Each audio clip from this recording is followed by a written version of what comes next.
Probably more. Sporting part. Going in progress. Yep. Okay, so we're gonna start.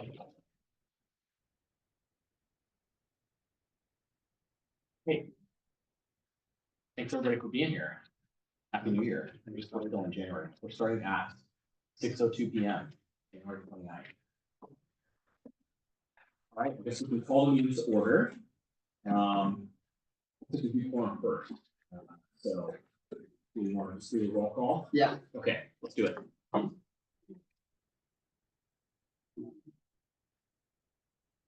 Commissioner Banerjee, not here. Commissioner Venkataraman, here. Commissioner Reed, present. Vice Chair Zephyr, here. Commissioner Katz, here. Commissioner Snyder, here. Chair Helmholtz, Here. we're at quorum. Awesome. Let's do the pledge. Hallelujah. Stand up. Hey. I pledge allegiance to the flag of the United States of America and to the republic for which it stands, one nation, under God, indivisible, with liberty and justice for all.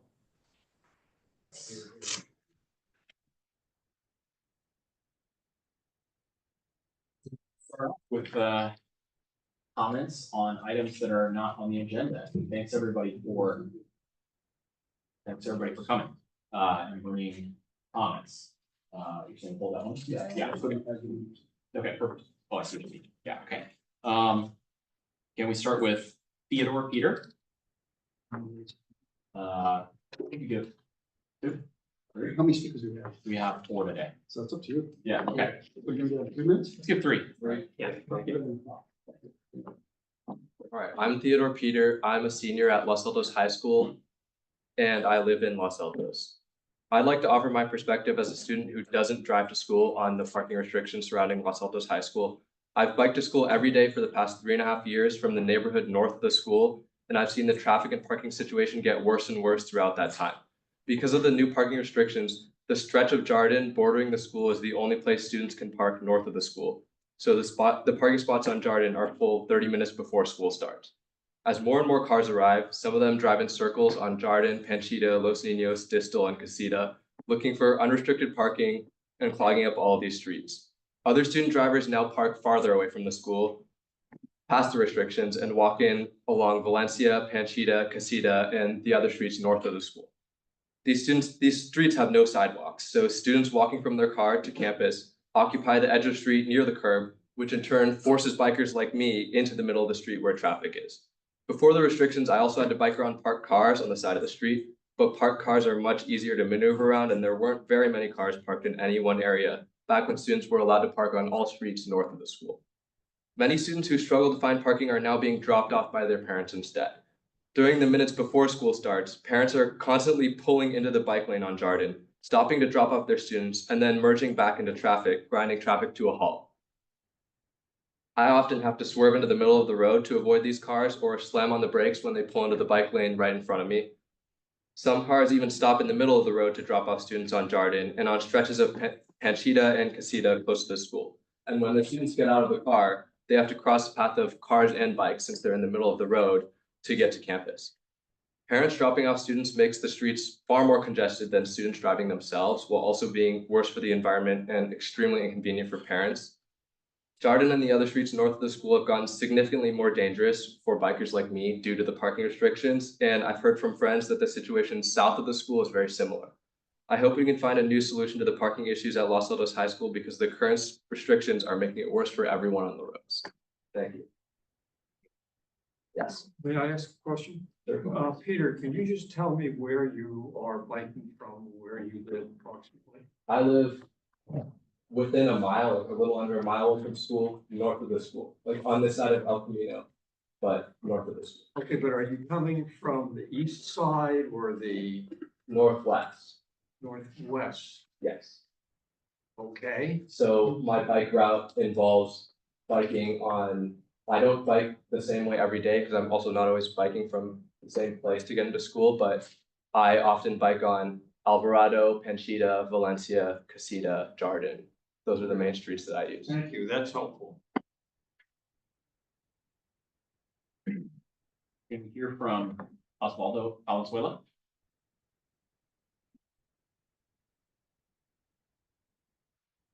Good evening, Commission. My name is Osvaldo Valenzuela, and I'm also a senior at Los Altos High School.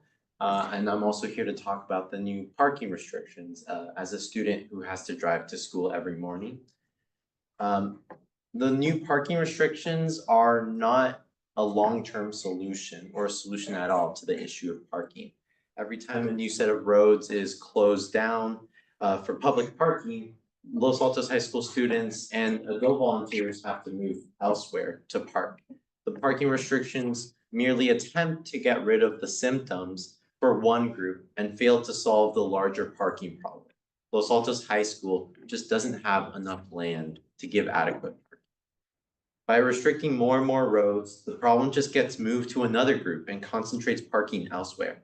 The closure of parking on roads south side of campus, so on the other side of Almond, when those roads were closed down for parking, all of the cars had to move over to Jardin, Valencia, Los Niños, etc. Although there are less cars parked on the side of the road, there are still numerous cars driving on those roads every morning. In addition, more students are parking farther out from the school and walking in, and they have to share the roads with those rushing cars because there are no sidewalks. Also, many students are switching to being dropped off by their parents every morning when they commute to school. So instead of a student making one trip to the school where they just go, park, go to school and then come back, now their parents are making two trips, one for drop off in the morning and another for pickup in the afternoon. This is doubling the greenhouse gas emissions every day that where otherwise it would have just been one if the student were driving themselves. Parents often stop in the middle of the road to drop off their students, which creates traffic jams and causes cars and bikes to swerve around them, all while other students are walking down these streets. Even though there are no longer cars parked on these streets, the traffic situation is now far more dangerous for everyone involved, especially walkers and bikers. I fear that what is quickly forgotten is that students, staff, and volunteers of Los Altos High School are also members of the Los Altos city community. Yet it seems like these restrictions were made without considering how it would affect them. There are reasonable concerns for safety. I understand that with emergency vehicles and traffic flow, but there are solutions that can be made that would take into consideration how it would impact those students, staff, adult volunteers. Because right now, it's not considering them at all, not putting them in the picture. Thank you.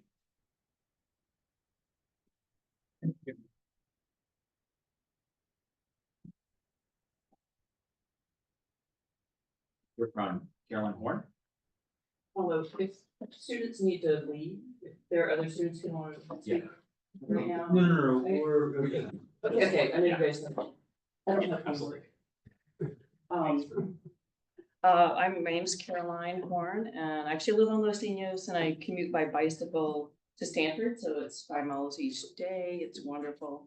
It takes me about 45 minutes. And I mention this because I'm also part of a parents group that's trying to encourage our students, our wonderful students at Los Altos High, to use more active transportation and also public transit to try to be more sustainable. One of the big issues for a lot of people is safety. And as you know, a lot of our students are coming across El Camino. The so-called safe routes to school are things like Ringsdorf Avenue, San Antonio. You know, these are really kind of scary roads, even for a seasoned biker like me. So what I'm asking the commission is, who is the liaison between your group, the city, and municipalities like Palo Alto, Mountain View, and Los Altos Hills. So that's one thing I'd really love to know more about. And also there are some projects like the 5150 project that's going on El Camino. That's an intersection that could really be improved a lot. Right now, you can only cross 3 ways, but if you could cross all 4 ways, then you could get a flow of students leaving this area and also coming in. If you've ever been over there and tried to cross the street, you kind of know what that's like. It would be wonderful if whoever's involved in approving those plans could work and make it more pedestrian and bike friendly. And that's what I'd really love to see. I'd love to see more kids being able to bike like they do in Palo Alto. But I go through past Penn High School and it's like swimming upstream on the bikes. Caroline, can I ask you just one question, if that's okay with council? Commission, when you're talking about that intersection, I think that's Rainstorm and El Camino, right? Is what 51 is, yeah, Yeah. three-way T style intersection, yeah. Did you have a specific, sort of recommendation or suggestion or observation about what would improve that? Yeah, Well, I think one thing that would be kind of interesting, that area, that corner where it's Mountain View. yeah, It would be kind of neat if you're coming toward Los Altos, if you could get a paseo that goes behind whatever property is gonna go Right. there. It could be a bike pedestrian only, and then could come out by the Taekwondo, by Distal. Mhm. So that student cyclists could avoid biking to the bus stop area yeah. and then go around and do a paseo that way. And also a paseo perhaps, depending on the property, going the opposite direction. Yeah. Some way to improve the traffic, bike and pedestrian. Yeah. activity. Absolutely, thank you, appreciate that. If you want to work with Caltrans as well. Yeah, thanks for the suggestion. Thank you. Okay, we also have, Jim Wayne on the, oh, sorry. May I ask, so more people have walked in, do we have any more empty They just little look cards? like- Oh, they're right here, okay, so. Yeah, I was yeah, looking at more, that. comments to make. Anybody else? Yeah, please. I have one that's unrelated to demolition. Let them go first, because it's good to hear them. Yeah. Great. So this is separate from the parking. No, it just has to be not on the agenda. Yeah, it's not. Yeah. Should I write out the card or can I? Yeah, write up the card. Oh, you can write up the card afterwards if you want. Okay. That's fine. We can get this. Yeah. meeting going. Yeah, absolutely. Come on. So, hello, I am Milan Grbovic. I'm a senior in Los Altos High School as well, but this is unrelated to the parking. So I now drive to school and I was one of the lucky few that was able to actually get a parking permit because I live like 2+ miles away on Mountain View, like on Rainstorp all the way down across the railroad and El Camino. So it's pretty far. And there are some people that got it close, some people that live even farther that didn't get it. So that kind of situation is part of the reason the parking's problem. But basically the question I have is, I know there's that new development, right? If you're going down Rainstorp straight down towards Los Altos, there's that new development going on. And when I would bike to school, I know that it was quite a big inconvenience because even if you're going straight down Rainstorp, to get to school, you have to first turn right onto El Camino, and then turn left or to cross the street again to get to one of the side roads. Then you need to go cross left again around the development area to end up on a road that'll take you to the to a road that goes down to school, because there's one road, I forgot which one it was called exactly, but that ends in like the middle because some people have houses there, so you can't go straight down that way to school. With the Distal? Yeah, Distal.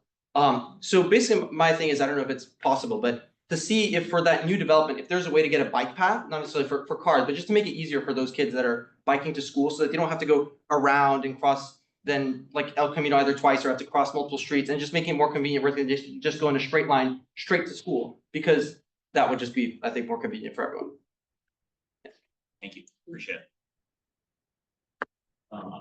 Okay, did we have any other students that want to make a comment? Feel free. If not, then we'll go to Jim. And thank you.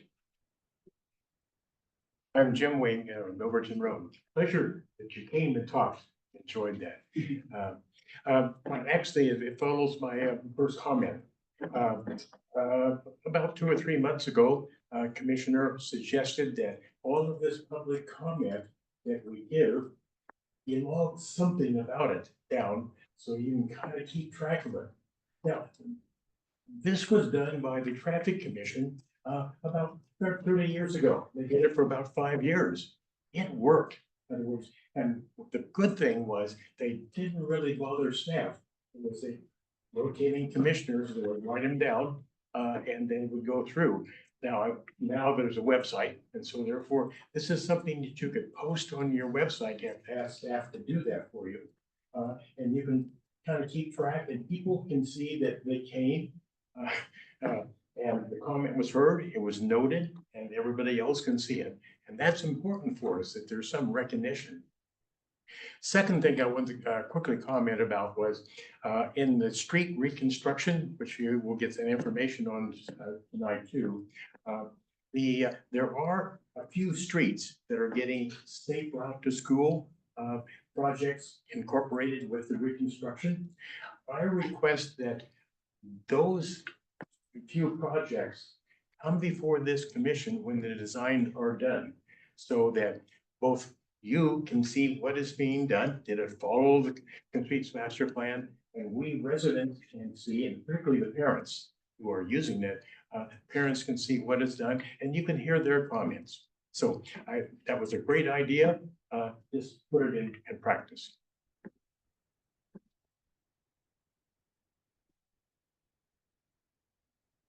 I think we've got everybody who was not on the agenda. And then we can talk to them.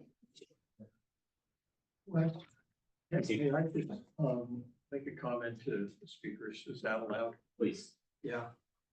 What I would suggest you do, for those of you that spoke, that would like to elaborate on what you talked about, and sending an email to staff, to our liaison part, with explaining, in detail, if you think that you have a potential solution to a problem. I think it would be good, and you can ask him to share that with the commission. And just as an example, and I'm not saying that we agree or don't agree, but there was a comment about creating a new bike path that would increase safety. If there was more detail about where that bike path might go, how it would work, who would be using it, those are the kinds of things that would be helpful. Yeah, absolutely. Thanks for the suggestion. And yeah, just also want to piggyback on that and say, we really appreciate students coming in and telling us about issues that you guys experience, because that's one of the best ways that we can understand how people are experiencing the changes on the streets, the changes to the traffic and parking patterns. So it's really, really valuable. So thank you for that. Thanks so much. More talking about what you got. Yeah, thank you. Yeah, we'll absolutely use that. Okay. Going on to items for consideration and action for tonight. We want to first approve the minutes from the prior meeting back in November. Do we have a motion to approve the minutes? So moved. Commissioner Lee, do we have a second? Second. Thanks, Commissioner Cass. I think then. Oh, yeah, we need to vote. Anything? All in favor? Aye. All right. Thank you. Okay, number two, we've got here an action to assign a commissioner to be liaison to the Environmental Commission. Okay, yeah, before we do nominate, remember we spoke at the last meeting about, and Suresh couldn't make it, but he did say that he is, he does want to, he does want to be the commissioner if you guys vote him in, so just to let you know. Yeah, Unless somebody else wants. Right away, you're not gonna waste any time. Okay. Mr. Barron, second. Okay. Nobody wants to volunteer. yeah. All in favor? Aye. All right, sounds good, so.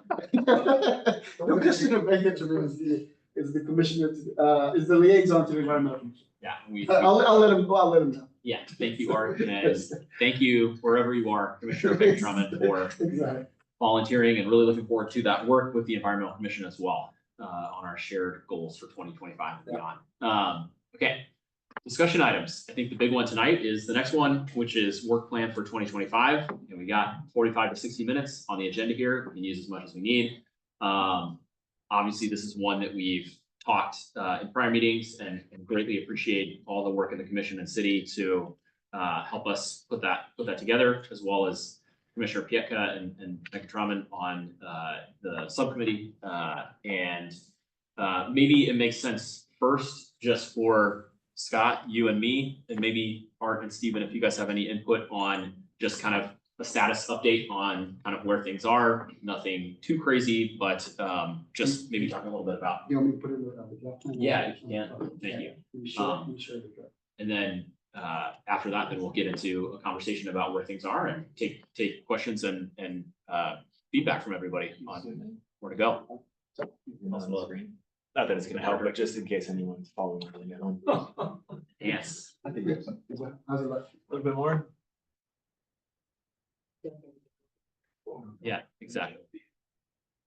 How big can we go? That's starting to get there. That's starting to get there. And scroll over to your left. Did I can't anybody see it bring from up- the side. Do you guys have paper copies?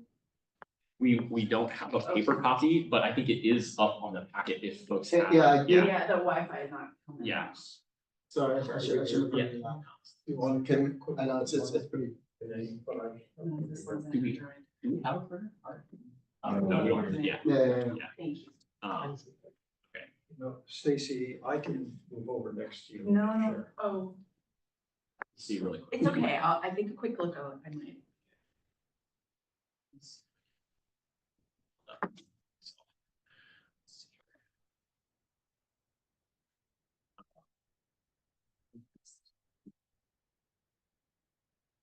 Yeah, good enough. Yeah. Should be. Stacey, if you want to use mine for a minute, just to see. Steve, give me your printout. Oh, perfect. Okay, cool. So maybe just before we go into line by line, you can just talk about, since we last met, which I guess, wow, would have been back in November 20th, so prior to Thanksgiving. Hopefully everybody had good holidays. We've had the chance, Scott, Suresh, myself with Art and Stephen to meet a couple of times and just go over sort of fine tuning the various goals, projects, and some of the details around when we anticipate things to be completed, sort of what stage they're in, who's sort of leading, whether it's city staff, whether it's us, whether there's other stakeholders involved. And then if you'll see in column H, the notes column, we put a few just sort of small details about sort of the status of the project and what we specifically expect to work on over the next year, how we're sort of thinking about priority. Obviously, all of this is just with an eye towards, of course, what we want to prioritize and work on for the coming year, but also the conversation we're going to have when we get the audience of the city council next month in February. And I believe our do have one more meeting. No, this is it. This is it. And Yeah, then- this and is then it, because the, It's on it's right before our next. Yeah, right before, okay. Yeah. So yeah, so this is our last full commission meeting. Obviously, we can still go back and forth after this. They do Yeah. need their work plan. Yeah. I'll check the date on that, Yeah. but they do need it like a week or two before that meeting. so. Yeah, gotcha, okay, cool, So let me ask you a question then. May I?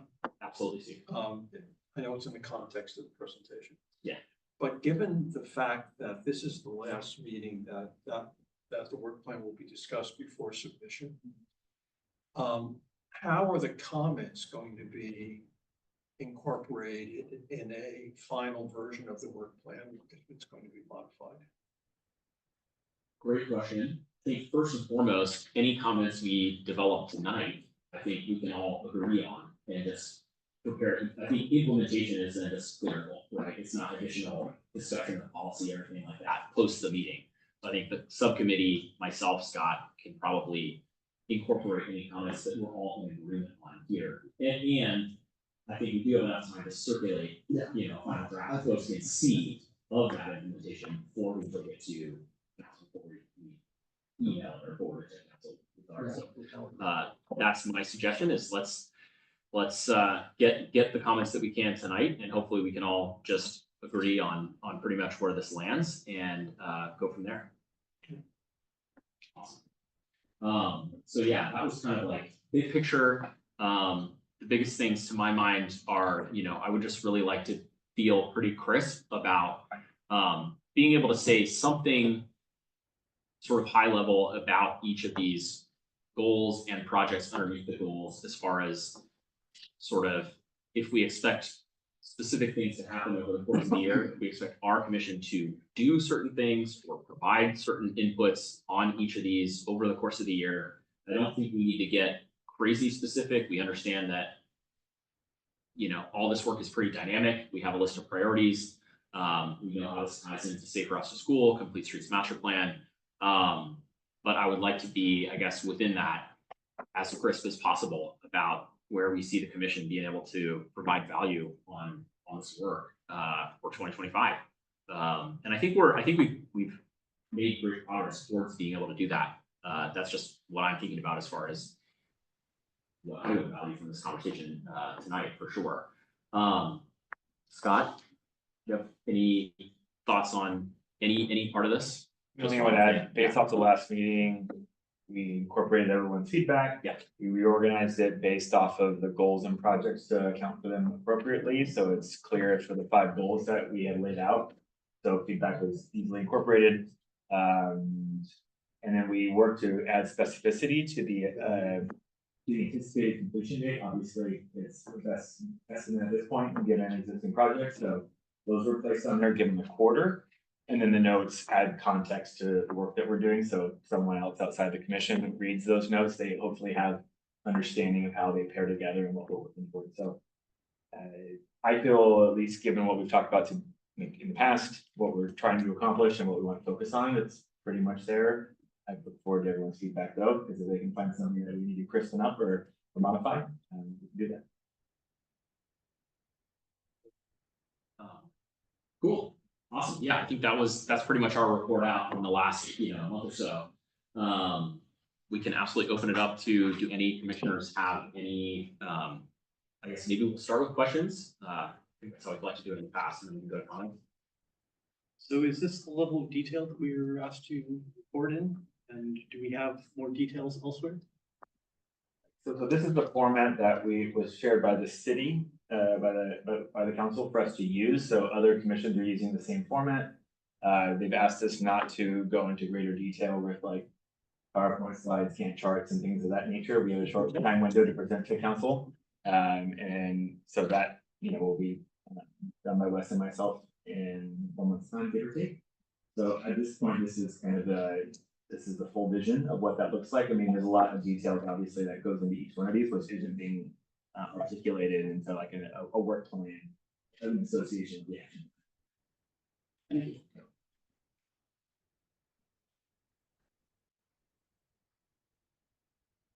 Other questions from anybody? You can ask them in questions or comments, but I think from a question perspective, item number 1, it talks about the 2025 CIP project list. Just sort of following up here, that would definitely be one thing that I would want the details on. So what's the project, what's our project list? What's on the list?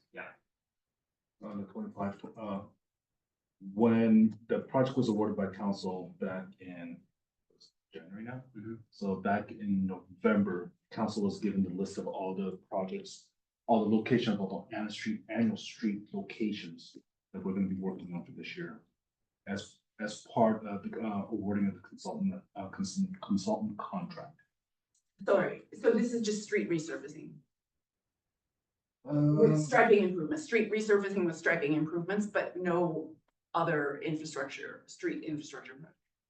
The list that was provided to the E-team, the executive team, was a complete list of everything that was presented to the Complete Street Commission, both the street projects and all the locations that we're going to be going and striping as part of those projects, as well as location of where the ADA ramps that needs to be upgraded.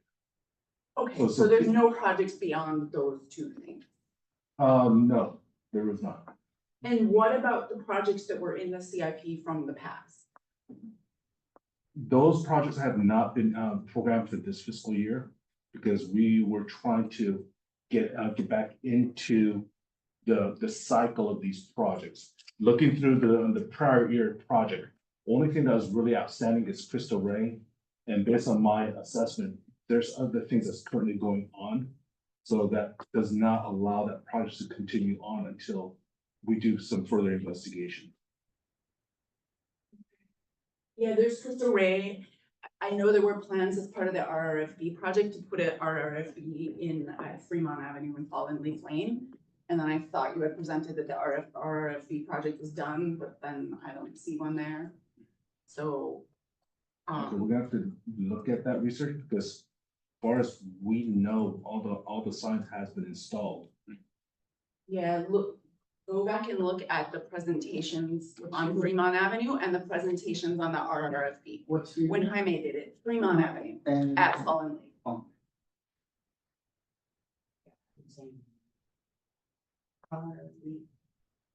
The people can cross Fremont With the Avenue rectangular reflective. without having to go way down to Grant or down to like Bellevue and Sunnyvale. There's a crosswalk there. Yeah, but no RRB, so there's one at Newcastle, but then all the way to Fremont to Fallen Leaf, because Fallen Leaf goes all the way through to Homestead and. Okay. So there were plans to put one there. That's just another example. And then, did I read it? I just want to make sure I read it correctly. Down at the end of the document, then the plan is moving forward. You're gonna, for future years, not this year. But this year you'll come back with planning for what projects we want to do in future years. Bring that to the commission, right? Yes, that's part of this year's work is I think how we understood that. Okay, I got it. So in number one, we're just, it's like, what's in the CIP? And then down in number 5 is this year, we're gonna start a planning process for future CIP. Yes, Perfect. yeah. Perfect. Next question, in number 3, you're talking about doing a radar survey. Mhm. What's the purpose of the radar survey? If it's not AB 43? Is a speed survey. Yeah, but what are you gonna do with the data? Like, what's the purpose of it? Is to set the speed limit. So then is it an AB 43 project? AB 43 basically states that if the radar survey was valid at the first time it was completed, we could go ahead, I could try to recertify those projects. But the problem is, we can't find that data that was originally completed. So we're trying to figure out by law, how do we go ahead and recertify that without that backup document? At this point in time, all our radar service has expired. It has been expired for at least 5 years. So police officers are no longer able to use LiDAR or radar to do the speed enforcement. So without a certified speed study, they cannot utilize this technology. So not that we have traffic officers. Actually, they've been. Yeah, okay, they're good, so good. What's that? So it is not just to support AB 43, it is also for the streets that work towards AB 43. It is also for the streets that have enforceable speed limits, Okay, where so, we regularly have to update the radar survey every 5 years, but we haven't done that. okay, That's so correct. let me differentiate between what those two items are. Yeah. Under AB 43, it basically says if you have a valid speed study that was done, you could try to recertify that under, assuming that the geometry has not changed and the surrounding area has not changed. So it streamlines that study process. It does not take in place of an actual physical study that needs to be done. Even under AB 43, it states at the very bottom, based on speed study done completed by an engineer. So it's a supplement to what is being proposed. So AB 43 allows us to recertify areas that we know nothing has changed. So like all the residential, which is about 80% of the town, defaults to 25. There are certain streets that we're not 100% sure on the speed study, what was done before, because we cannot find that record. We need to go ahead and do that. And then are we gonna end up with higher speed limits because we Possible. We don't know. haven't kept these surveys up to date and the cars are just going faster and faster and now we start our baseline at the current speeds, We don't know. at the current. Until a study is done, I Thing. cannot tell you when we're Okay. doing it. Okay, got it. So when you're saying about looking for data, there was 2 traffic calming studies done for the city. The latest one was about 10 years ago. Yes, And so they did have things in there we talked about. We did have data of how many cars are going through certain streets. the data that you're looking for is not the number of cars going through a particular street. But I'm saying, it had some stuff about speeds too, but I'm not 100% sure. Well, the studies, on those type of studies, you do determine what are the general speed going through that area. But under MUTCD, a manual uniform traffic control device, guideline is very specific on how that data has to be collected. And that data has to be collected correctly to be enforceable by a court. Divine correctly. Radar.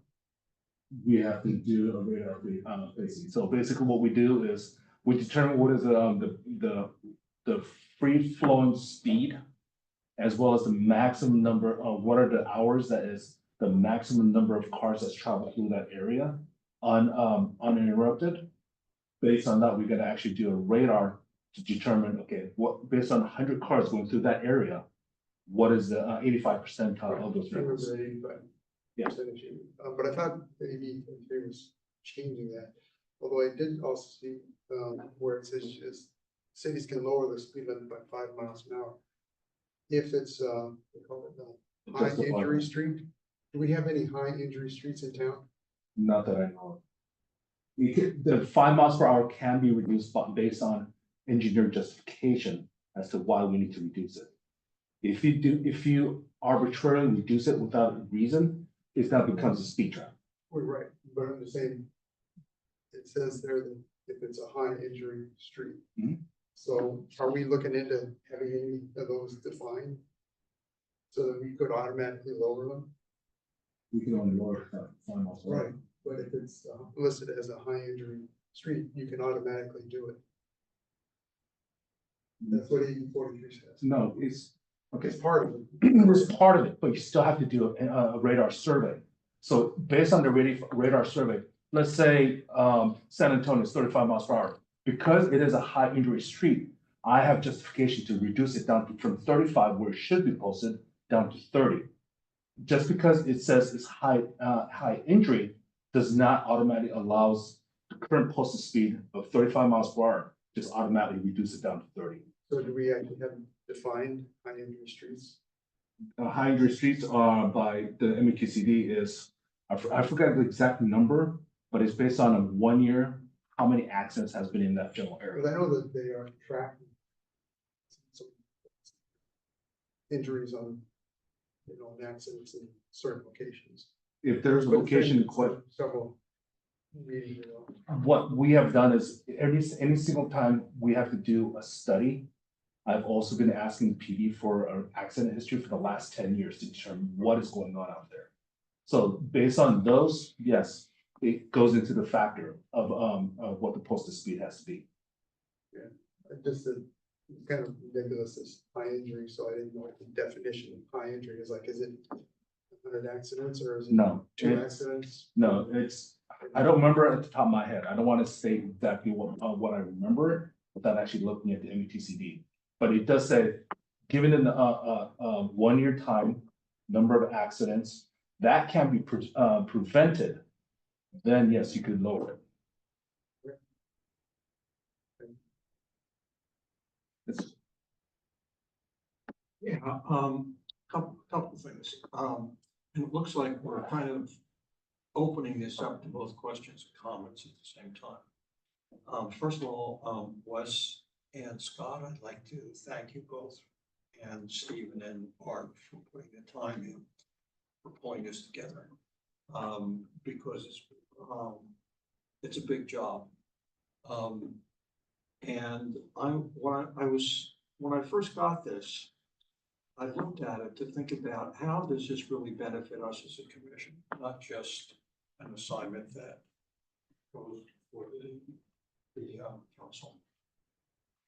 And I think there are several ways.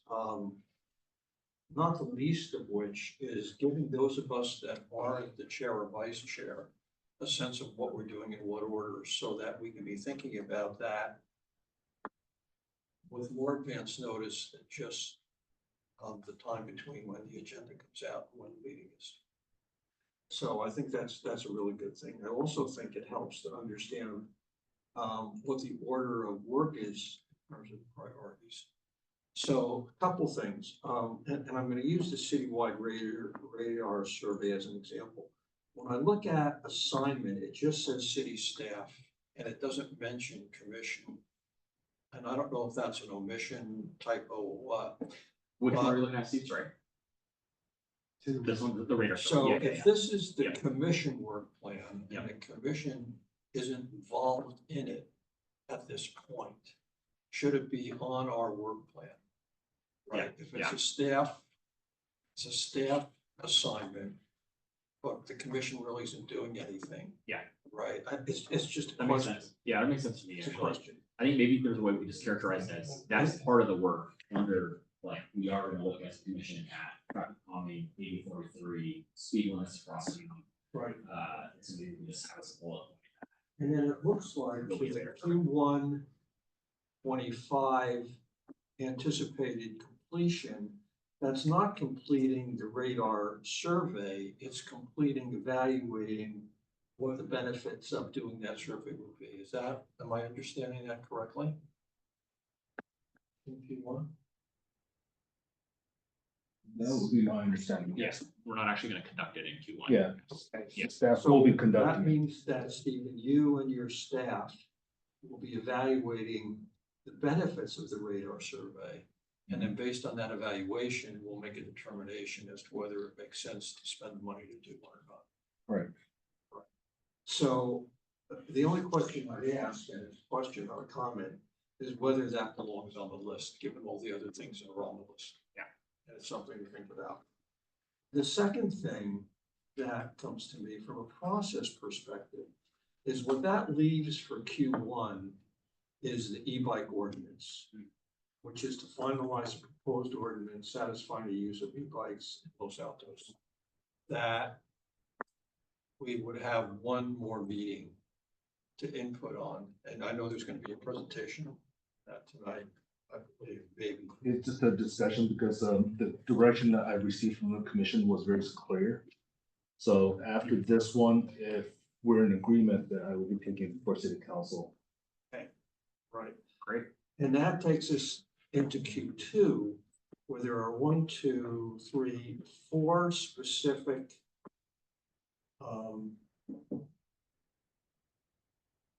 projects that need to be done in Q2. And what I'd love to get from Wes, you and Scott, and, input from staff as well, is how you would prioritize those 4 products, assuming that they're not all being done in equal parallel, right? With an expectation that the commission and staff are be working on all of them simultaneously. Is there a sense of that prioritization? We cannot prioritize. So I interpret this as anticipated completion date, right? So these are the time at which we believe they will be done. So that's June 30th. We want to have that done by. As for the commission itself, the way it's structured, at least from the city's perspective, it doesn't actually say start date. Like, when do we begin this work, or how do we prioritize it as a discussion topics or itemization? So Okay. that's something for us to figure out how we either create it in a notes section or in some other method. And we determine our work and how we work with the city on things that they're ultimately doing. So the list itself is not a prioritization order then? That is correct. It is. It's And just so- topics. Would it be helpful as a commission to spend any time talking about that or not? Yeah, I think it would be. Some that might kind of arise as you look at these from what we're actually talking about doing. Like, if you look at the first one, safe across school infrastructure, implement these, like, those, my sense is, are going to fall against as the city sort of moves each of those projects forward. We're gonna see where those land on the calendar. Yeah. If I may interject, the priority that these projects gonna be going, or the importance may, the decision that the commission may make may be trumped by the direction that we obtain from city council. Right? So they have, last night they were supposed to set some goals, but they went up to 12:30. So they continued the item the last minute. So that's now being probably gonna be rolled to February. Based on what I've seen, the priority hasn't changed since the last time. And I feel that what we are doing is meeting the goals of what the city council is requesting us to do. So we are continuing to provide safety, circulation, and as well as creating or modifying streets to allow for a safer access to the pedestrian bicyclists. So we're continuing to do that. So with that in mind, with respect to the priority of those projects, we are just trying to get those out as fast as we can, with the understanding that it's not a matter of the bandwidth of the staff. We're trying to meet construction windows. Absolutely.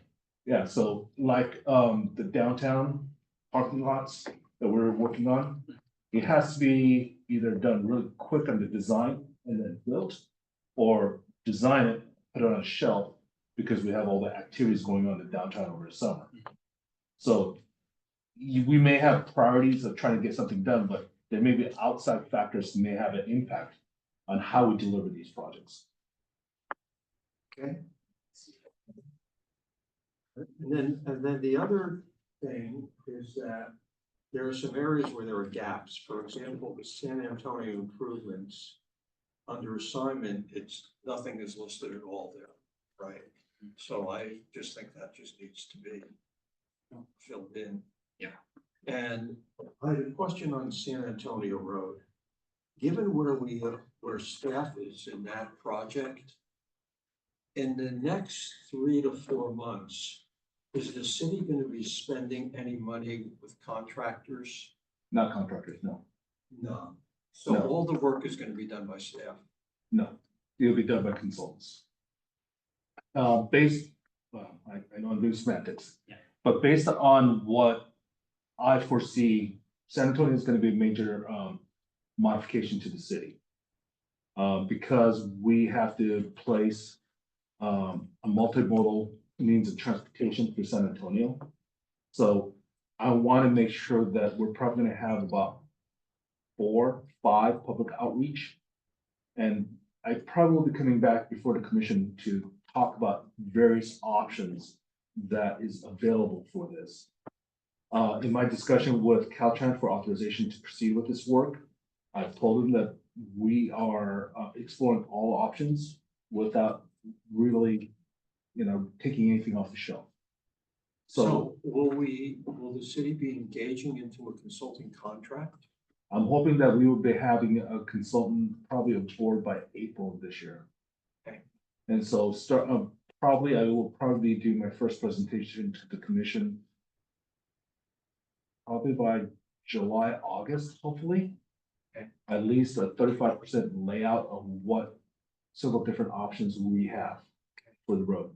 And I know it's almost impossible to answer this question, but one of the things I've been thinking about as I read the news articles is how secure the funding is for that project, given the desire right now to claw back federal funds from all kinds of projects. This is a federal, that's a good question, but as far as I'm aware, this is a fund that has been already allocated in the past, so it cannot be taken back. At least we have not been told that this is the item that is in jeopardy. So, yeah, I'm not too worried about it right now.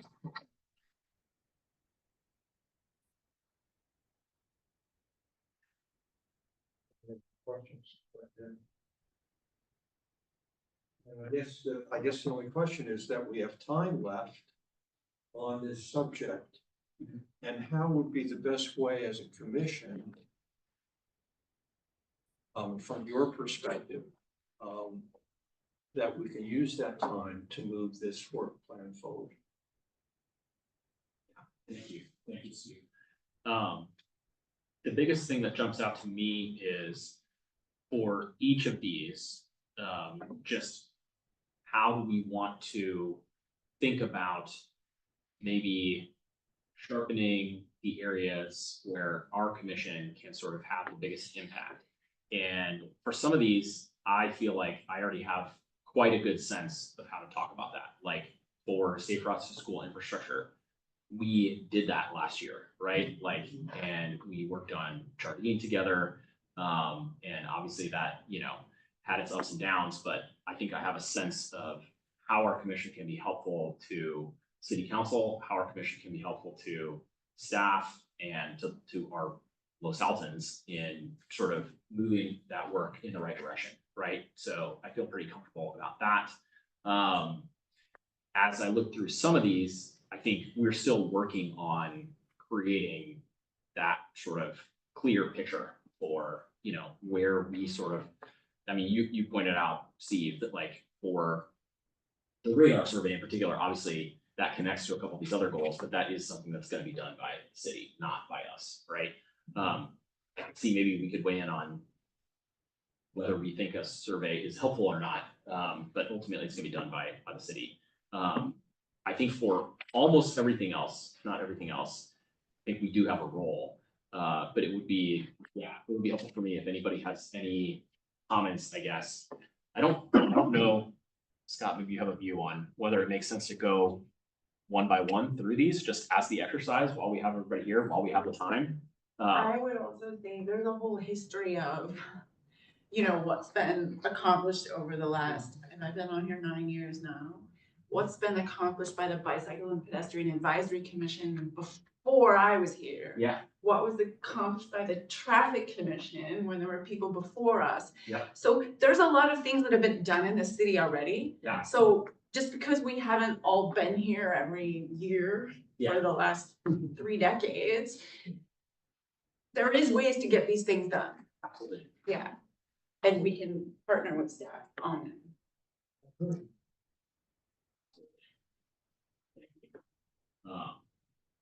Great. Yeah, so do you have any extra comments on that too? I don't know if that was I mean, clear. your request of going line, I'm not proposing that we go line by line. Yeah. Please, I mean, we've. I think we have done that too. If as a there's commission. I think questions we're in from pretty good shape. individuals Yeah. on individual projects or how we plan to work with city staff or what we plan to take on. Yeah. Those, I think they're, even a valid point you make, right? Like what's our priority and how do we look at that? And I think that's something that while we have a plan, we can figure out how we orchestrate that and what we say, great, here's our punch list, here's what matters to the citizens of Los Altos, and here's what matters to us and how we want to proceed, because as Stephen said, Stephen Son, that this, you know, they have their marching orders and they're gonna change kind of. I guess the thing I'd be thinking about if I were presenting this to the city council is where there are anticipated completion dates. How confident are we as a commission that those are realistic dates?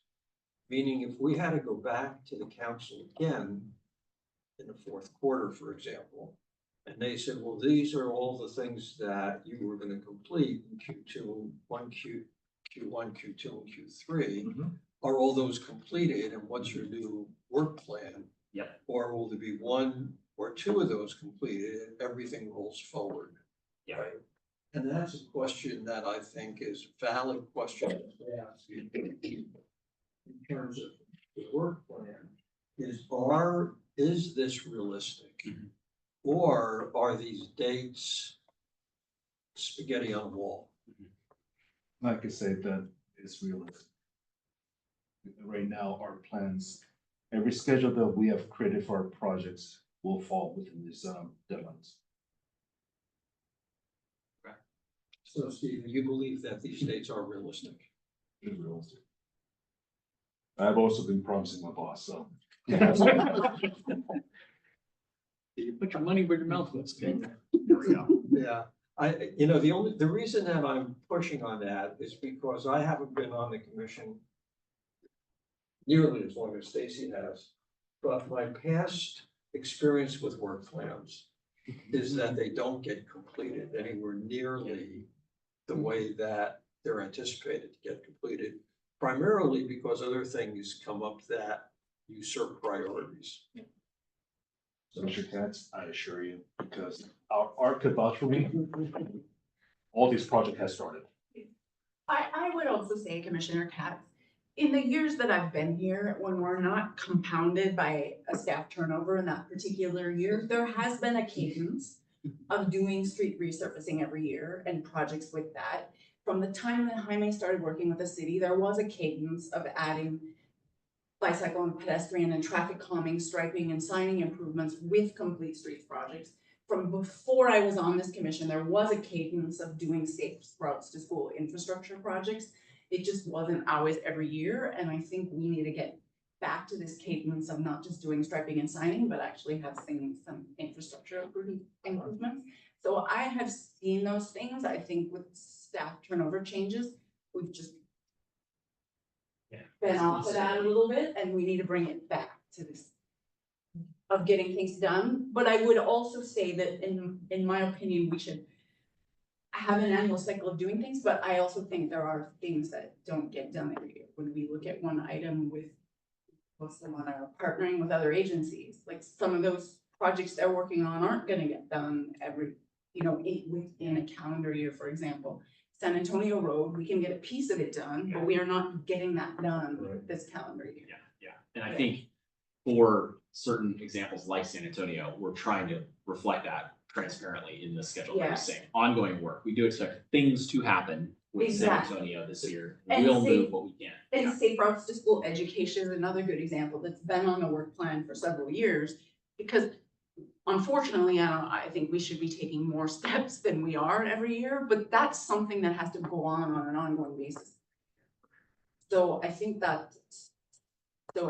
are other, I think there are things that just carry over in a work plan because you can't complete a project within a year. I think there are things that are ongoing projects, and then I think there's annual cycle projects.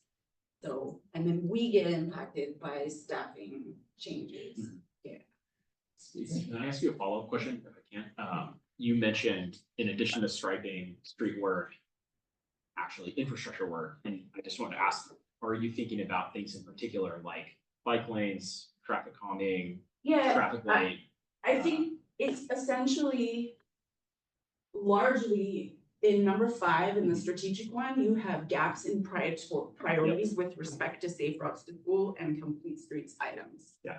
That's what I'm thinking about. Yeah. And in my opinion, when we talk about the priority, that's the priority. And now that I hear Steven say everything on this plan is gonna get done, then for me, that's even the biggest priority for us. Yeah. Because you can get caught up into, this is what we're committed to do, this stripe here, this sign there. Yeah. And then you don't plan in the long term. And I think the last couple of years, this is where we're, besides staff changes, we're spinning around a little bit. Is we need to early in the year, decide what the projects are for the next year.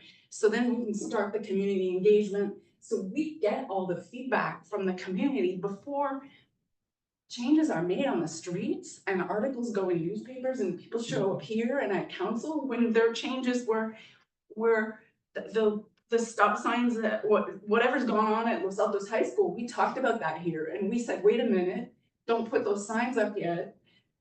The plan isn't ready, and then I start getting calls, why are those signs up there? What do you mean those signs are up there? The last update we had suggested not to, so like, how does that happen? Did it happen because we're out of time? Did it happen because there's a communication breakdown? I don't really know, but for me, I wanna get the process going. I wanna get that gaps in priorities between safe routes to school and the CSMP going early, so we can get those new projects identified, so the planning process and everything can get bulleted out. This happens then, this projects need this many community meetings, this is how we're gonna promote, how they get promoted. I mean, the commission doesn't need to hopefully go into that level of detail and the promotion strategy and whatever, but we need people here early to give that feedback, and so for me, that's the priority. And if we're also gonna move the needle forward on improvements to our streets, Mhm. all this other stuff is gonna happen. As Steven said, if we as a commission wanna move the needle forward, that's what our priority is. Number 5, gaps in priorities with respect to safe routes to school and complete streets master. Thank you. And when you talk about gaps and priorities in those areas, in part, are we saying the city with this commission mapped out what we think safe routes to school and these projects should look like, and now let's take that and put it into specific projects The in 2020, CIP, 25. let's put new projects into the CIP. Yeah. For infrastructure. Yeah. And let's plan out the following year's striping, paving, signing. Yeah. Street maintenance. So that we start identifying the complete street signs. Now, what I'm saying now is not to say that everything else on that list isn't important. Sure. It's important, but it's gonna happen. This is what we have to make sure happens. Yeah, Yeah. this is where we can have the next big impact. That other stuff is emotion, and Stephen Song says it's not only gonna happen, it's gonna happen on time. So our biggest impact as a commission is what's next? Absolutely. Yeah, thank you. That's super helpful perspective. And by the way, you know, we are in January of 2025 and we are thinking about not just the work plan, but doing the work that's in the plan. So, Yeah. you know, I'm definitely interested in, you know, as you're talking, it makes sense to me, like, it's not clear to me that there's a reason why we couldn't agendize that conversation at our next meeting in February and talk specifics about, we already have a list of the projects. Stephen and Art and we all worked together on that list, you know, last year. And so we could go through the top ones on that list and say, let's start mapping complete streets Right. and safe routes onto that.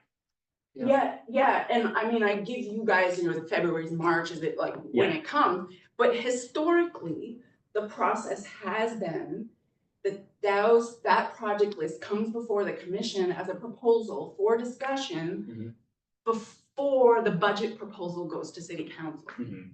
And that goes in, I don't know, when does it go? In the summer? If I may remind the commissioner, I did already bring the list of the next 4 years worth of CIP list. Yeah. Of all the streets. The street resurfacing or street in this gaps in the infrastructure? The streets resurfacing and micro resurfacing has already been set for the next 4 years. Yeah, So I'm talking about the infrastructure projects, the other gaps. like what, if I may ask? Well, there's in the Complete Streets Master Plan, there is the school route improvement maps. And then there was a notion that there's infrastructure phase 2. And then my favorite location is the intersection of, what is it? You know what it's, no, not the homestead. Not that isn't a favorite location, but, no, Diodora and Arboretum. Oh, yeah. Cause that's in the plan, for example. And so as an infrastructure improvement, so like, how does something like that get done? As streets are being reconstructed or for maintenance, we are making the improvements, like I said, I promised in previous meetings, of implementing those improvements for safe route to school as well as what has been recommended. So that's what is being already incorporated in our street maintenance projects. So just let me clarify, so you are not planning to make safe routes to school infrastructure improvements outside of your street resurfacing program? For me to go ahead and make those type of improvements, I gotta fix what is already built first. To make it so it's safe for, whether it be restriping or making improvements to existing sections. We have to keep in mind that we have a finite number of funding for these improvements.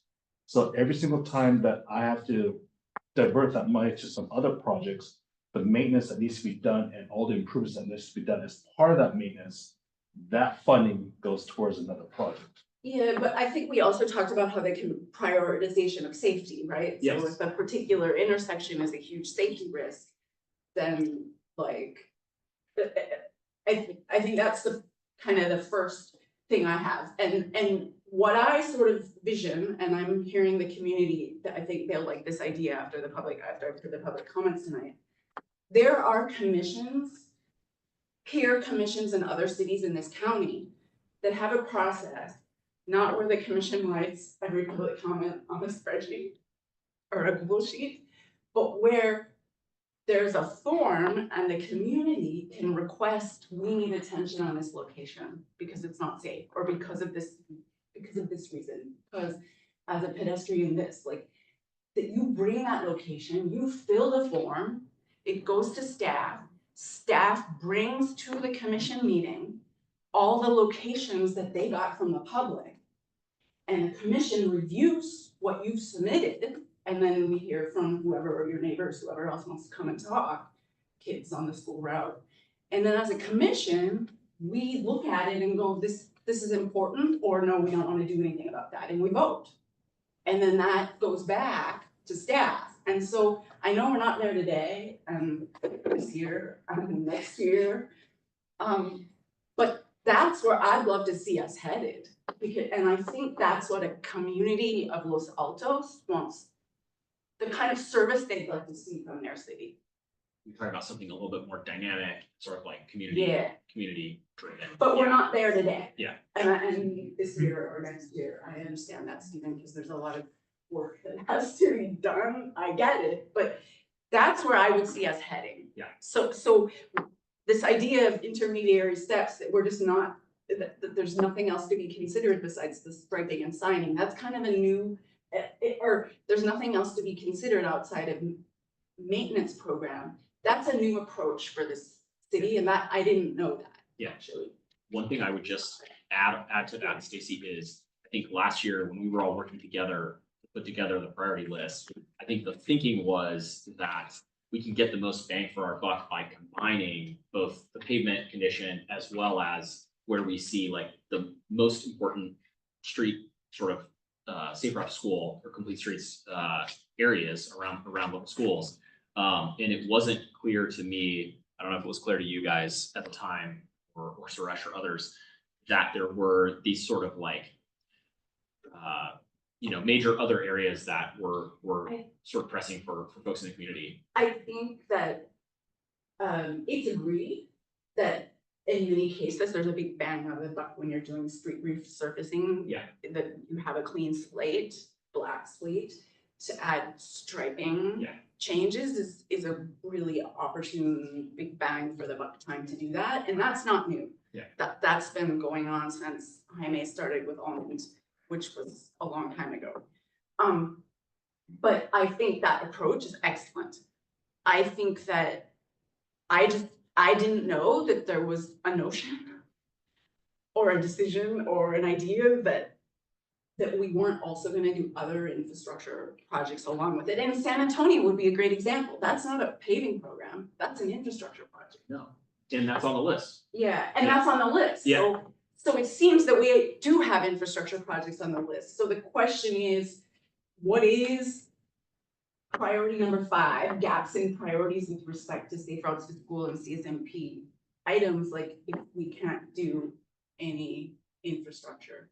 You know, I think, Yeah. Casey, I Yeah. think there's a semantics issue that I'm wrestling with, Yeah. which is that when the city council gave direction to the commission and to staff that said, prioritize safe routes to school and how you prioritize your projects, the CIP became the budget bucket, really. But I believe that both what staff and we did as a commission was to prioritize those safe routes to school, and the money that came out of that bucket very often was used for infrastructure, not just for resurfacing what was already there, the way it was there. And not that it was infrastructure and that we were building new bridges and new tunnels and new streets that didn't exist before, but infrastructure in that we were making major improvements to existing gaps in safety. I think you should go back and look at when Jaime proposed the phase 1 and phase 2 school road improvements. Because the phase one was striping and signing. He had a phase two infrastructure bucket, which was bigger ticket items. I mean, San Antonio Road would probably be our biggest ticket item, so I'm not always talking that big, but I'm saying like. I guess it's just a question. I think I just have a question. Is that what is that the only way to make improvements Funding, yes. for bicycle, pedestrian, and traffic calming on our streets is to just use the paving program? And I think, I don't know, I think other cities are doing Yeah. dedicated, exactly. Yeah. I don't think so. Exactly, I don't know. I think there's tie it into the budget process for sure in advance. It's probably hard to do mid-year. This is gonna be very off topic. Because it deals with budgets. We're at a very much of a disadvantaged community when it comes to funding source. Our funding is all general fund. Okay, other agencies, Mountain View, Palo Alto, San Jose, they qualify for federal funds because of their socioeconomic stats. So they have another funding source. For us, we have been struggling to get access to those because they're considered us a very affluent community. So You say because they're poor? basically, because I can't imagine Palo Alto's poor. there are certain areas Stanford. low income, they're in Portions of the Well, if you community, consider not that yours. schools. So because of that, they meet the requirements for the funding. So they'll get funding before us. For us, we have been constantly shut out of a lot of the federal funds that is utilized for the CIP projects that Commissioner is talking about. Because we don't have that ability, we only have one bucket, which is the money that we have to utilize to maintain our road. So I would say that I have sat on VTA as a volunteer grant scoring committees. So what Stephen's son is talking about is real. Other communities in the county score better on grant applications because they have what MTC defines as equity priority communities. And this is defined by income. Every single time we apply for grant, we can But- only get 75. What I do want to say though, it's not impossible for us to get a grant because we got the grant for San Antonio Road, federal money, and that grant was, they were oversubscribed. We were the only project selected in Santa Clara, Safe Routes to School project selected in Santa Clara County. So that project did get funding. And the county has gotten funding. And I don't want to talk too much about Foothill Expressway, but they, as we know, as this commission members know, the county has gotten funding to do a bike ped study for Foothill Expressway. And they applied a couple years back. They didn't get funding. They didn't have the bonus points. But then this past cycle, they did get funding, and that was a county grant.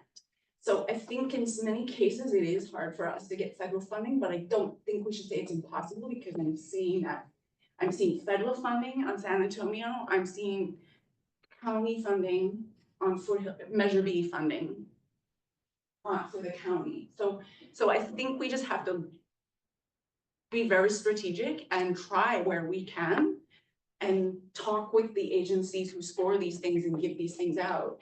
And maybe who knows, maybe we will benefit. If I may really quickly, okay. Yes, there's those opportunities, but we have been going after it. We are really going off topic right now, so we need to go back to what we need to talk about.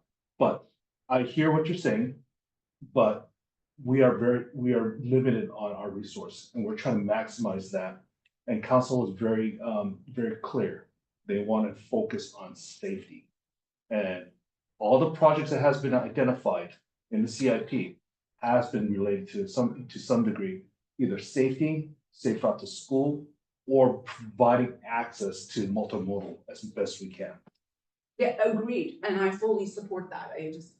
there's just more projects than the budget allows, yeah, and that there are infrastructure projects out there. Thank you, Stacy. This is a really good conversation, important conversation too.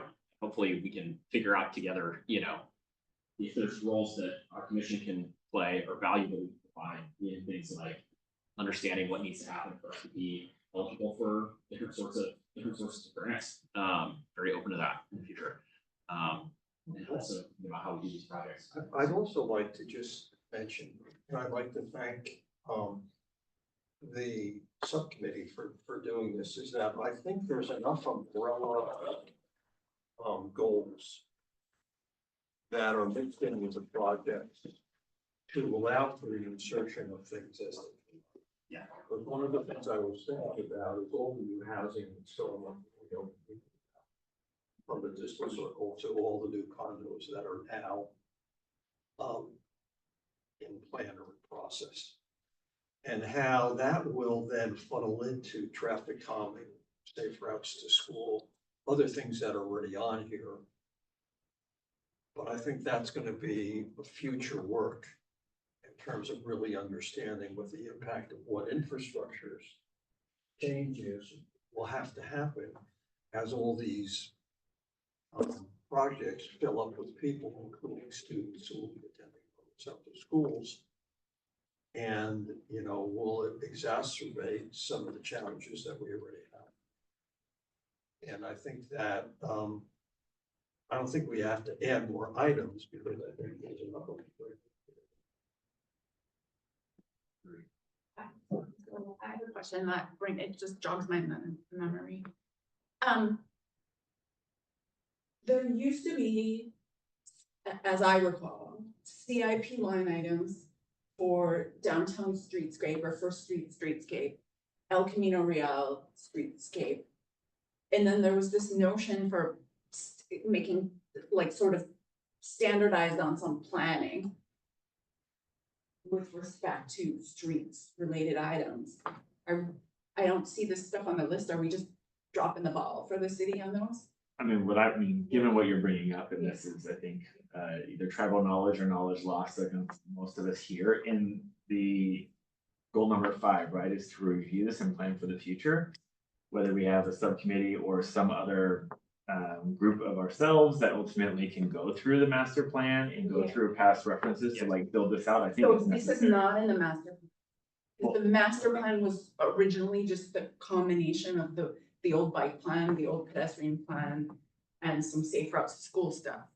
But there was separate work going on, traffic calming, planning, other things. So I think so I think if you're thinking you're reviewing this in the future, then you need to either add or edit to number 5 that talks about like planning and streetscape. Like what is the Streets Commission doing with respect to supporting city planning from a circulation planning, streets related planning standards, streetscape planning. Does it not say that in the notes underneath Does it? goal 5 for the first line, 5A, if you will? It says uncover any gaps from recent prior years in the street SRTS and the CMPS priorities and address them for future plans. Is that? No, so this is a repeat. It's not in the SRTS or CFMP plan. I think part of it is a process issue, which is that, it's great that we now have a liaison with the Environmental Commission. Mhm. What we had a while ago was an agreement to meet regularly with the Planning Commission that has fallen off the table because those meetings basically had not happened. But they were At the same time, the Planning Commission, and I'm gonna speak in ignorance, but from looking from the outside in, their hands have been somewhat tied by state overrides on what we used to be able to do as a city, where they no longer have a lot of the flexibility that they used to have to make subjective kinds of decisions. Everything is through objective standards now. But it would be really helpful, I think, to this commission and to the Planning Commission to be able to share knowledge of what is coming down the pike. And I'm sure that at the staff level, you guys do that. But at the commission level, we haven't been. So the only thing we know about what's happening is when we see buildings demolished or new things going up, right? Or an article in the town crier, what have you. And I think that from a process perspective, and that is off topic, it would be great to re-engage with the planning commission. You're right, Steve. And that's also, and now that I remember, it wasn't just the first streetscapes. There was also this thing to work on objective standards with respect to traffic. That was also on our official to-do list at one point. And that's what we were doing some work with the planning commission on too. Yeah, it's the objective standards, because I think we all recognize that with the state law changes, like, yeah, we're not yet doing the reviewing of proposals, but I think the objective standards, the streetscape, those things were on our to-do list at one point, and they were not in the CSMP or the Safe Routes to School. Well, and one of the things too we did with the planning commission was that things they didn't think about, like this adding bicycle lockers in the garage space, things like that they didn't think. And it was, they liked that, it was helpful to them, things they didn't think of. So I thought it was a good collaboration. Yeah, and that was an example of creating an objective standard. Exactly. Is the bicycle one that we did. Yeah. I would personally love to, if there's any record of the work that was done, you know, or any way we can figure out a way that we can recreate that. Some of that record should be in our meeting packet. Yeah. And minutes, although everything doesn't always get posted, so. Yeah. Everything used to get posted, all the, Tom knows, all our presentations, everything used to get posted, they don't seem to get posted now. Yeah. But if you go back a couple years, some of that is in our packet. Okay.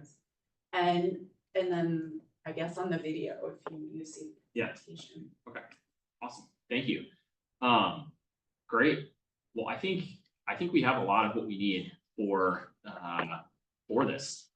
So appreciate everybody's input, and I think we can continue to refine this a little bit. We will circulate a final version for everybody to look at before the meeting with city council. And this is awesome, and I think looking forward to getting the work done. I'll let you know Yeah. when they need it. Okay, yes, thanks, Art. Yeah, and we'll get it out to folks in advance of that. Cool. Well, I would suggest if everybody at least feels like we had a chance to collect everybody's input, then we can move on. If I may, Absolutely. you have not allowed the public to speak. Oh, yeah, absolutely. Exactly, what you had, Yes, it is on the work plan. Yeah. Ken, you want to come? Talk again. Oh, yeah. I think that's what threw me off. Yeah. Well, I had a few things to say, but I'll add a few more, a little bit of knowledge anyway. Okay, first of all, item number 2, you have in there speed limits for downtown. Well, I walk downtown every day. Basically, All Stop and the Parkettes took care of anything with speeding. And so I would change that. We do have congestion. So I would change the word speeding to congestion, because that's what we have in downtown. I've been through many commissions and many plans, and there is always something unexpected coming up. You saw Jordan. I mean, it wasn't on the horizon, and then boom, and you lost a lot of time, and you know, you're working under council's directions the way it is. It's probably good to put in a block of where you recognize that there's going to be some time that's going to be directed by council that you work on right now. Stop what you're doing. And again, keep in mind too that some of the things are going to come up. I think most of you probably know that the Foothill Expressway is going to eliminate all the intersection slip turns, and that means square the corners. What happens to downtown Los Altos basically is the circulation changes. Congestion is different now, and it probably will be worse anyway. There's a lot of things going. I'm not too worried about the housing elements. We're sitting right now with about 7 approved housing developments between downtown and also El Camino, and they're growing a beard. Nobody can borrow enough money to actually do the construction. And and it's the way the market is. So probably not much is gonna change. But 420, which was approved like last night anyway by council, San 420 San Antonio, that does have a minor circulation issue. And it's been documented to staff anyway, and so therefore, a few little things pop up, but there's nothing big coming really from the housing. I may not be alive anymore, or some of those are built, because the market is really not there for what we have to offer. I'll throw in a couple other little tidbits. First of all, for the radar traffic speed survey. The last one was not done per the California Vehicle Code. Primarily, it was a 3-second gap, which you have to use for counting the actual cars that you are putting into the 85 percentile. And most consultants do not have the proper tools to actually do that on our streets. And so technically speaking, for the last 5 years or whatever, you could go to the judge, explain to it, and be dismissed. And so, watch your consultants and make sure that they have the tool to do the 3-second gap, and then you're legal. What's the 3-second gap? The cars that you count with 85%, or you want to take this 85 cars, you take a whole selection and then you narrow it down. And there has to be a 3-second gap between the car behind it, the adjoining cars. And that's in the California Vehicle Code. The intent is to not allow cars to cluster and you're not taking the radar speed of that one. Yeah, so but you just have to ask the consultant, does he have the tools to do it? So basically, that's probably about all I have to say anyway, but yeah, I would clearly put in a block in there for unexpected. It's going to happen, and it always does happen. And I appreciate what staff is doing in council anyway to leverage these pavement reconstruction so we can get some things done. You know, I have a project that I started in 2004, and Steve hasn't confirmed it, but maybe it'll get done this year. So it's working. University or Huh? university or which one? You better believe it. Yeah, exactly. Okay, on the list. Yeah. Okay. So I'm persistent. I stick with things anyway. Love it. Thank you, Jim. I think that's about all I can add anyway. Thank you. Okay, all right, appreciate the comment. Good work for everyone. Let's go on to e-bike. Steven, you got the floor.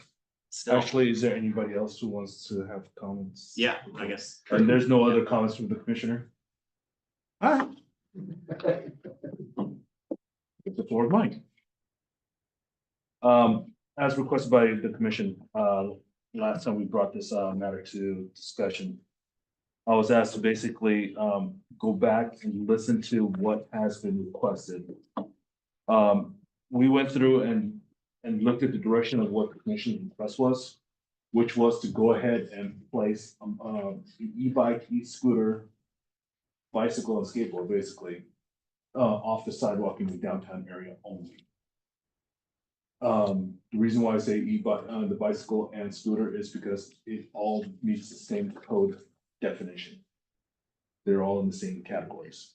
So given that, I've looked at 3 different options that I would like to share with you and see which one is it that you guys would like, because the definition of a downtown is pretty big. So I just want to make sure that as I go through this process, there are pros and cons to how to implement this. And I would like to get the commission's comment before I make my recommendation to council. Hey, Stephen, can you share that on the screen? Yeah, I'm gonna do that right now. I have before you 3 different examples of how we could define what downtown is. First one is gonna be. First is gonna be the quarter that we experience the most amount of pedestrians, which is off of State and Main.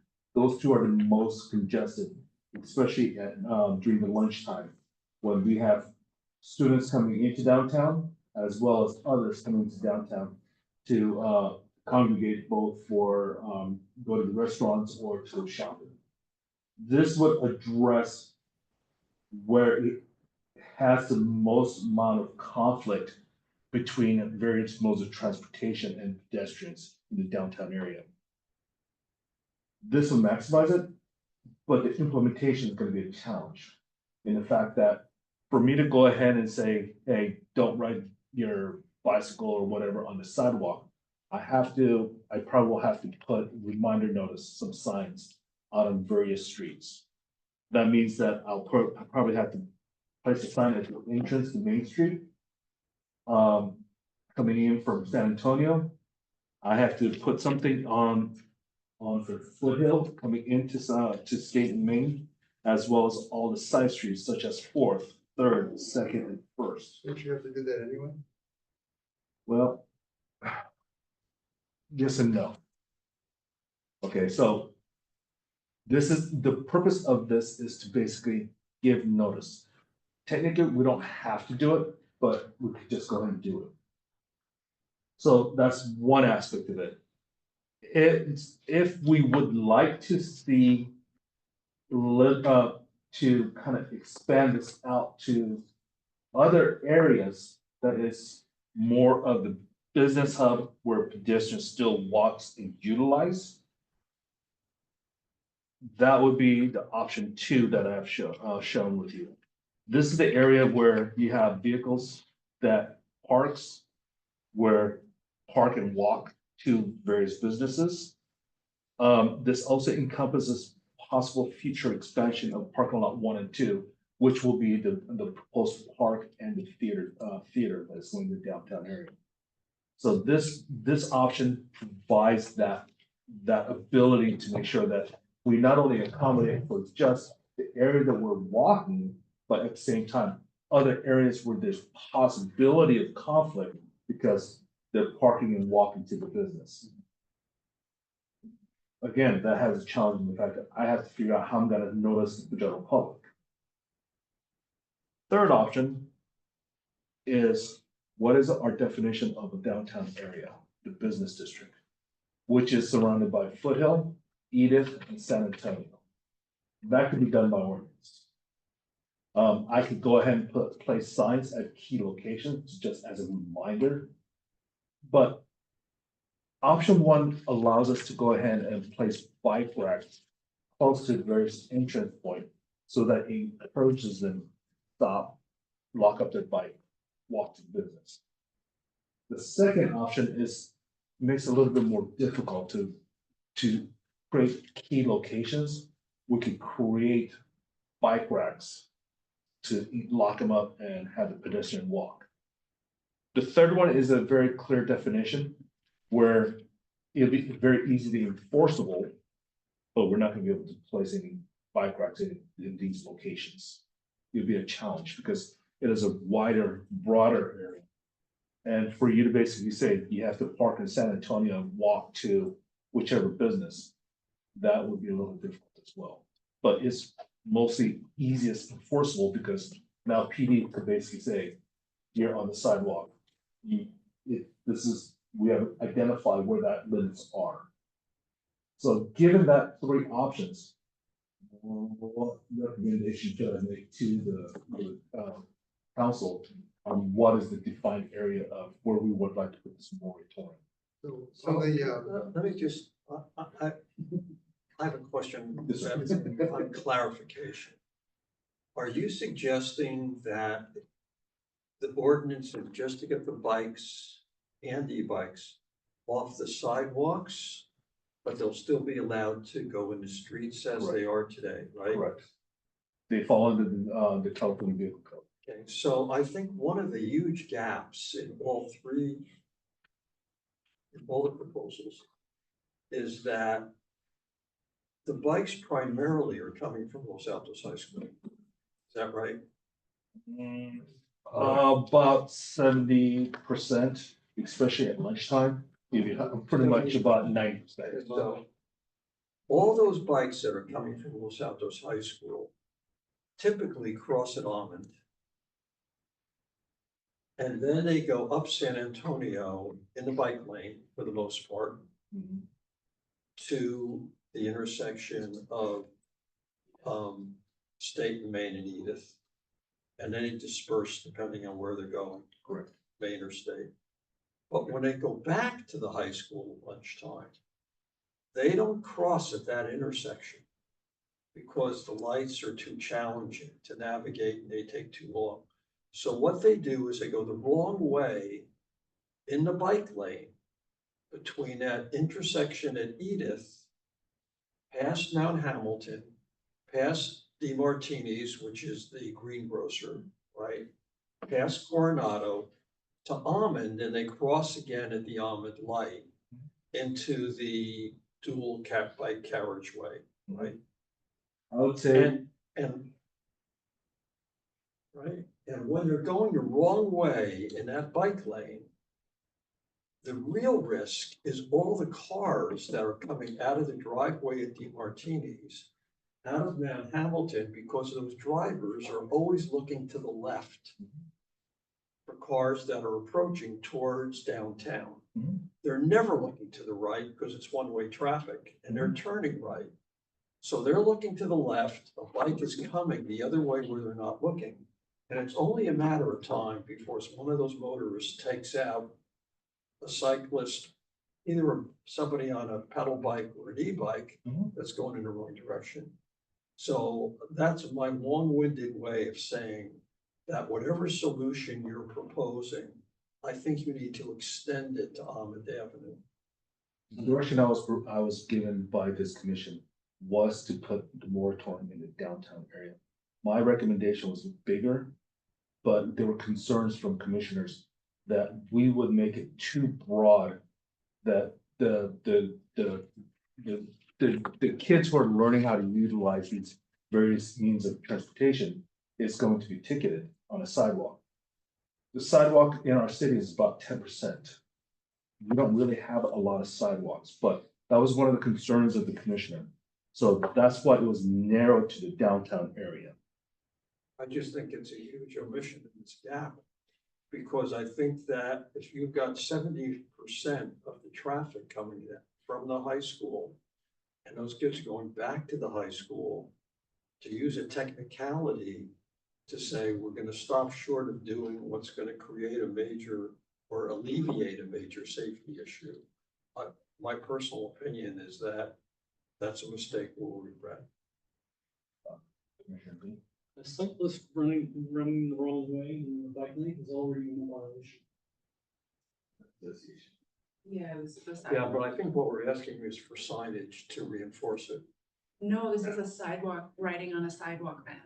Yeah, it's. That was my question too. Is Yeah. is yes. a ban, is a We're ban talking for about here. all bicycle, Capable of addressing that. all including e-bikes, all scooters, including e-scooters, to be utilizing the sidewalk for basically coming and going.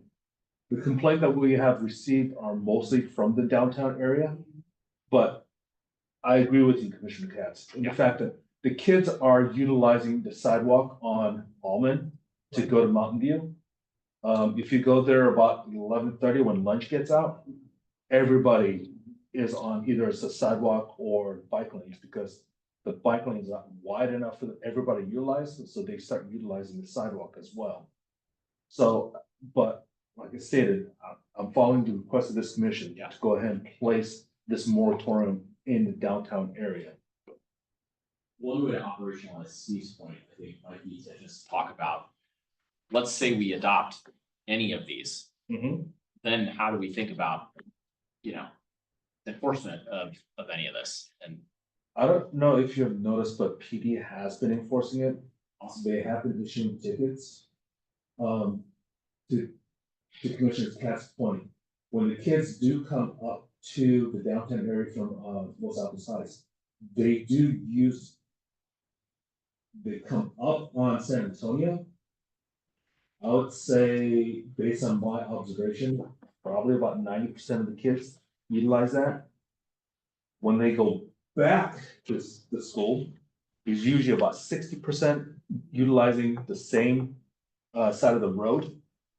I would say about 20% is going on the travel lane.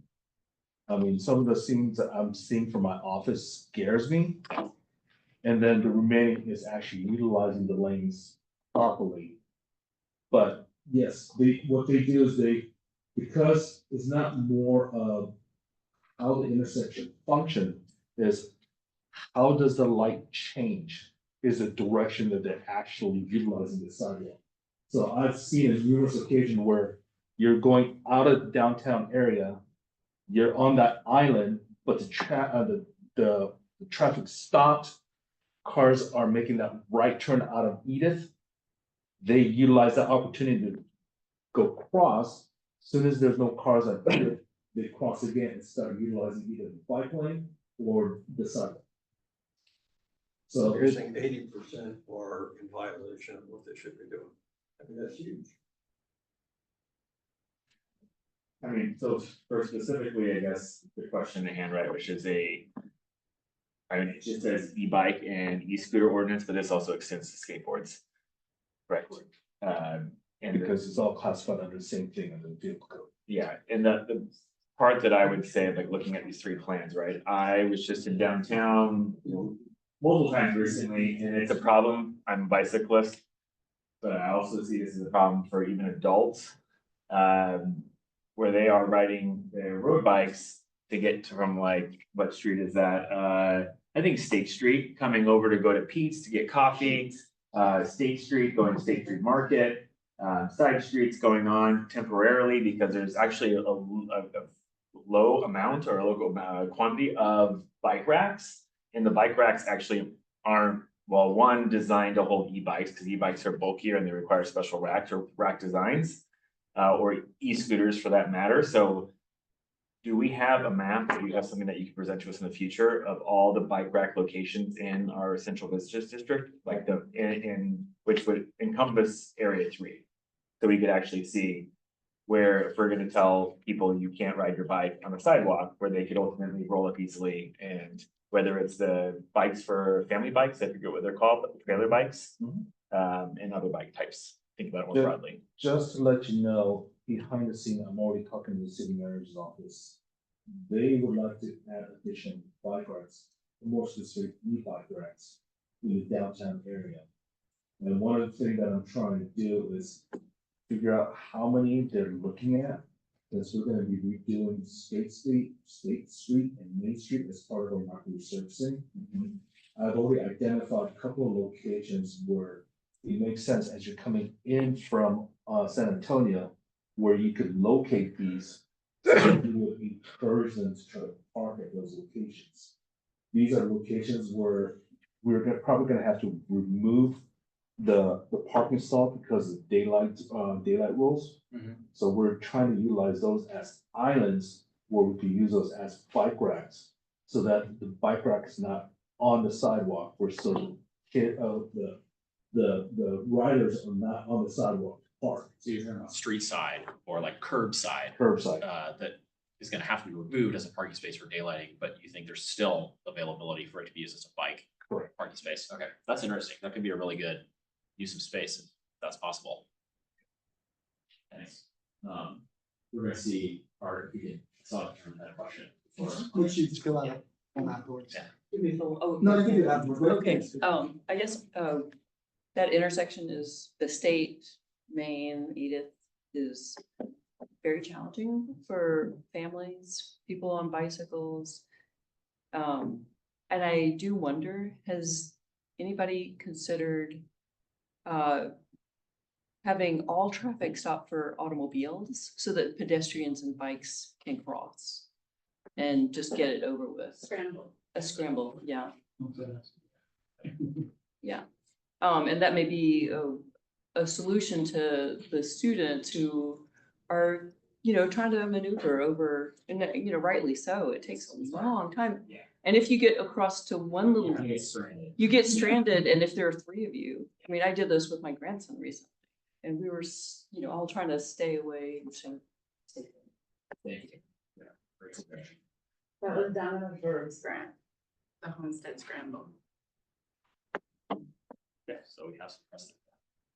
I can complete my thought, so going back to, so it sounds like we are still trying to figure out where there is and isn't bike racks, which ultimately will help determine. I think the scope of how big we want a no sidewalk restriction for wheels, quote unquote, except for cars.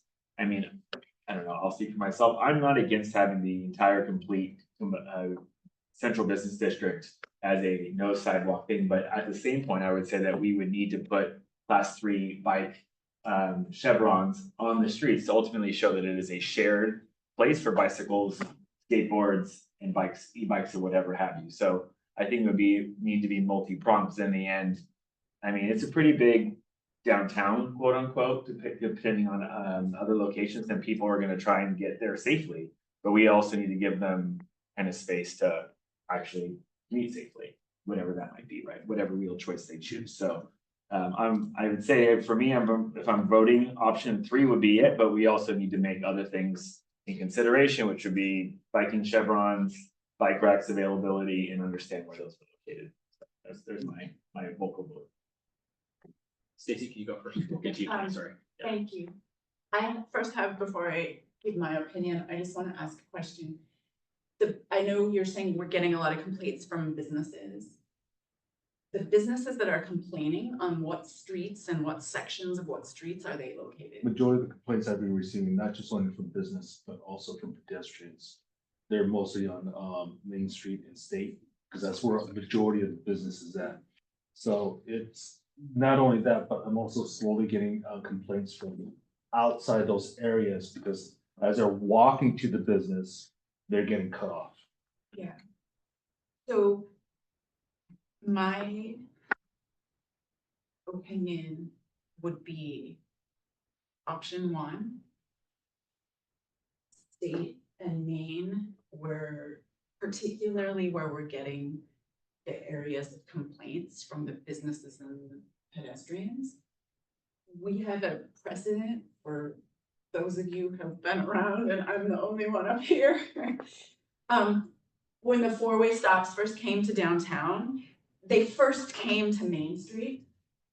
And there was a lot of, is this gonna work? Is this not gonna work? There who was on the commission at that time? I was in favor of it for Main and 2nd and 3rd, but not for State. And then some people were in favor of 0. And so it was started with Main and 2nd and 3rd. And then it was found effective, and then the downtown got busier, and then they got added to State Street. So I would suggest for this bicycle ban, especially since we don't have a bike lane downtown, that we start small, that we start where the really big problems are, and let's see what happens and how it goes. That's my first suggestion. The second suggestion that I have is that we make exceptions for riders under a certain age. I don't know the age. I don't know if it's 8. The challenge is gonna be, Okay. some want kids look older and some kids look younger. The short of having to check ID, Okay. would make it very hard for enforcement. It's really like the little kid who's learning how to bicycle, and their parent is walking next to them, and the parent might be walking a dog. You can't put that kid on the street, and yeah, I just think we also need to be human in the city and kind of understand what our residents are really gonna want. Please keep in mind that we're trying to keep them from doing that inside a certain point. So they should be locking up their bike and walking. I That's the intent. understand, but I also am aware that, you know, in our adjacent cities, I think, did we border? Yeah, we border Sunnyvale. Sunnyvale has done this, and they do an age, like, they have no riding on the sidewalk, but if you're below this age, you can ride on the sidewalk.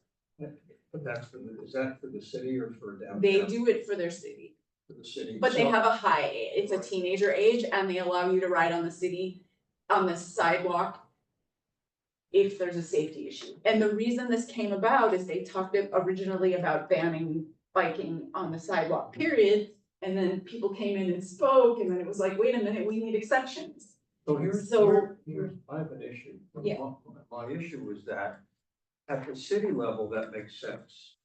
For the downtown area, I don't think it makes sense, for the reason that you've got a congestion issue, especially at lunchtime, with pedestrians on the sidewalk many of whom are walking and looking at their cell phones.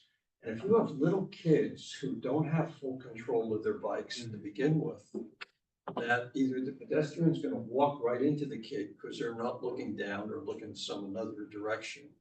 They're gonna knock the kid off the bike, or the little kid's gonna run into an 83-year-old woman or man. And you're gonna have an issue. Okay, so I won't argue this point to the death, and hopefully the police won't take it a 3-year-old riding the bike on the sidewalk downtown, but maybe, and I mean this in jest, not in let's go do this. But maybe we should have an ordinance on the downtown streets. You can't be walking, looking at your cell phone. You, just like when you're driving the car, you're on the road, you're walking. We don't need a 90 state. Yeah. I said it's in jest. No, I know. And in Hawaii, they have ordinances where you can't go into an intersection, when you're a pedestrian, you can't go into the intersection when you're looking at your phone. Yeah. So anyway, Yeah. the next thing that I would say is with State and Main Street, then look at this, let's look at this restrictions a little more carefully. Do we need restrictions on Main Street between First and Foothill? The intent is to basically say it's banned so that it forces them to park their bike. Yeah, but and you walk. can't, if you're a little kid and you live on the other side of Foothill and you bike across with your parents and you hit Main Street, there is no parking on that corner. So are you supposed to bike in the Sharrows then? Where the cars are everywhere? You're 3 years old, you're 5 years old? So I'm just saying, maybe they can bike on a sidewalk there if they need and then get off by the gas station and then park or walk their bike, like, but we had a, like, how's that little kid gonna get across the expressway to a bike parking spot? Like Commissioner Katz stated, the intent is when you're on a bike, it's not like walking where you could turn on a dime. A bicyclist needs a certain amount of control. If a child is young enough that they're learning how to ride the bike, and if someone does get hurt, what then?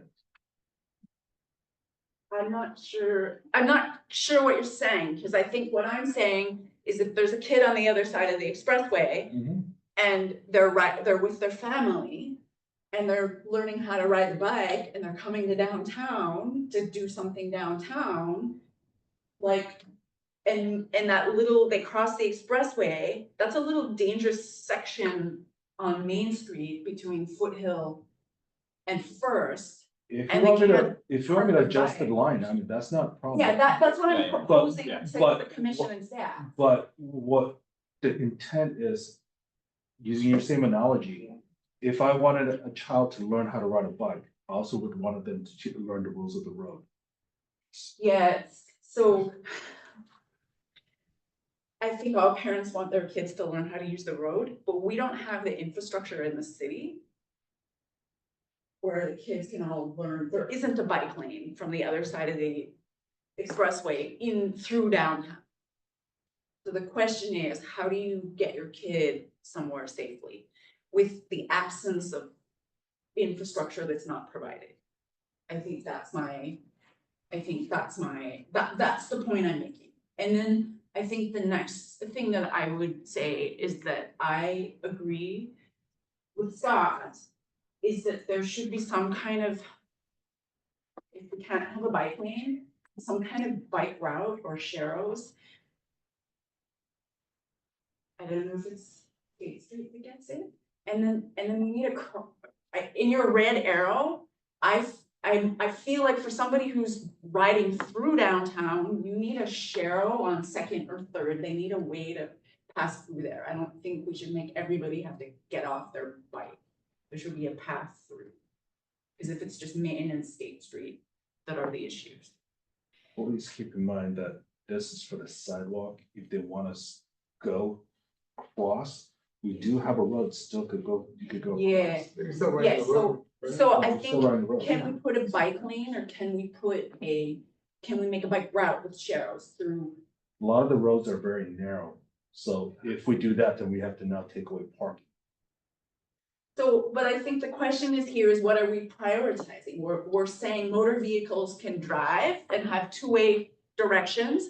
they can have parking on 2 ways, and the bicyclist, and what do we have, the skateboarder and who else, the rollerblader, is they can't have a bike lane, they can't have a bike route, they can't have a share, and they can't have the sidewalk. What's our message to, as a commission and a city, what's our message to our community? And I think it's a mixed, space too, like, Yeah. I don't know about you guys, but I ride my bike downtown all the time, I often, cause I live on the east side, not trying to personalize it, but I go in and out of downtown on the bike all the time, and I do feel like, as an adult, it does feel like a space that, you know, we're able to share the street with cars. Well, it's full enough, and Yeah, exactly. Yeah, you're not ripping through there. you You should should probably go faster on a bicycle than get a car. Yeah, Some- 100%. Yeah. But yeah, for kids, it's a different story. I agree. For you know, young kids that are trying to learn how to ride, and we should be thinking about that. Can I add something? Absolutely, Eric. Again, State Street and Main Street from first, all the way to the end is part of the microcircuit project this summer. Yes. So it is gonna be it is in design right now, and they are, you know, they're about striping and all that stuff. So it's gonna come back to the commission, just to let you know that. We're not gonna just ignore the stripe. It is part of the project this year, so. Okay. Thank You guys oh, should- that's actually good, so So then, that's so then what- we might have a Exactly. possibility to Exactly. do that. Yeah. And is second or third or any of those other cross streets? No, I think First it's just the two Main Street, right? That's the Main Street. Yeah. Yeah, and then the final thing that I'm gonna say, and it's briefly, and then I hope I'm done. Okay. We haven't heard any official Greentown speakers. I would recommend that you get some official feedback from Greentown on what they think about proposal before you take it to Local the. organization on. So that's, City Suresh is council. president. Yeah. What was that, Art? Suresh is the We're gonna president do, of like, Greentown. bicycle tours, it's Commission. like. Yeah, but there's also there's a team of people on Greentown that works on active Plant transportation. trees. Yeah. I wanna hear from Tony. Yeah, sorry. Thank you. And we got Tom too, yeah. He's no way from that, yeah. So I'd like to speak out in favor of option one. We should be conservative here. We don't know exactly what we're doing, and there's no reason to be overly aggressive here. Let's address the problem that we know about, and if it isn't sufficient, then it's relatively easy to come back and add more. Doesn't seem like a big problem. Second point, Sharrows don't seem to do a heck of a lot. As a frequent bicyclist, mostly what it does is create a slip spot in the road. It warns drivers a little bit. Bicyclists mostly ignore the Sharrows. So that's not that big a deal, not very helpful. Third point, the Sunnydale ordinance has exceptions for children under the age of 13 or anyone 62 or older. I saw that. I was looking at the same thing. Under 13 and over 62. Or anyone of any age for a safety reason. Yes, and I think we should consider keeping that qualification. I mean, I think probably if you go in the law, that's gonna be applied anyway, but it's probably. So if I'm over 62, I can ride on the sidewalk. That's the law. Yeah, but what I do, what I also do see for Sunnyvale is I think you're right, whoever said this, maybe Stacy, that it's citywide, that they have an exception here for sidewalks adjacent to schools, store buildings, or buildings used for commercial purposes. So I think that essentially, like, they are carving out business districts in Sunnyvale from even those age sort of parts. So I think it looks similar to what we're supposed to do here. Which is great. Okay, cool. Thank you, Tony. Tom, I know you have one minute. Tony, you done? Oh, yeah. Stephen, one of the things, does the city or city council have a strict definition of downtown? No. So we can make up whatever we want. That's why I'm bringing this matter up to the commission. This is gonna be my recommendation. I just wondered if they would have, looking at that, or the city manager had an issue of what is quote unquote downtown. No. There They're are some asking places for- do have that defined Yeah. already in certain cities. Well, that's why I'm asking the commission, how do they want to define it?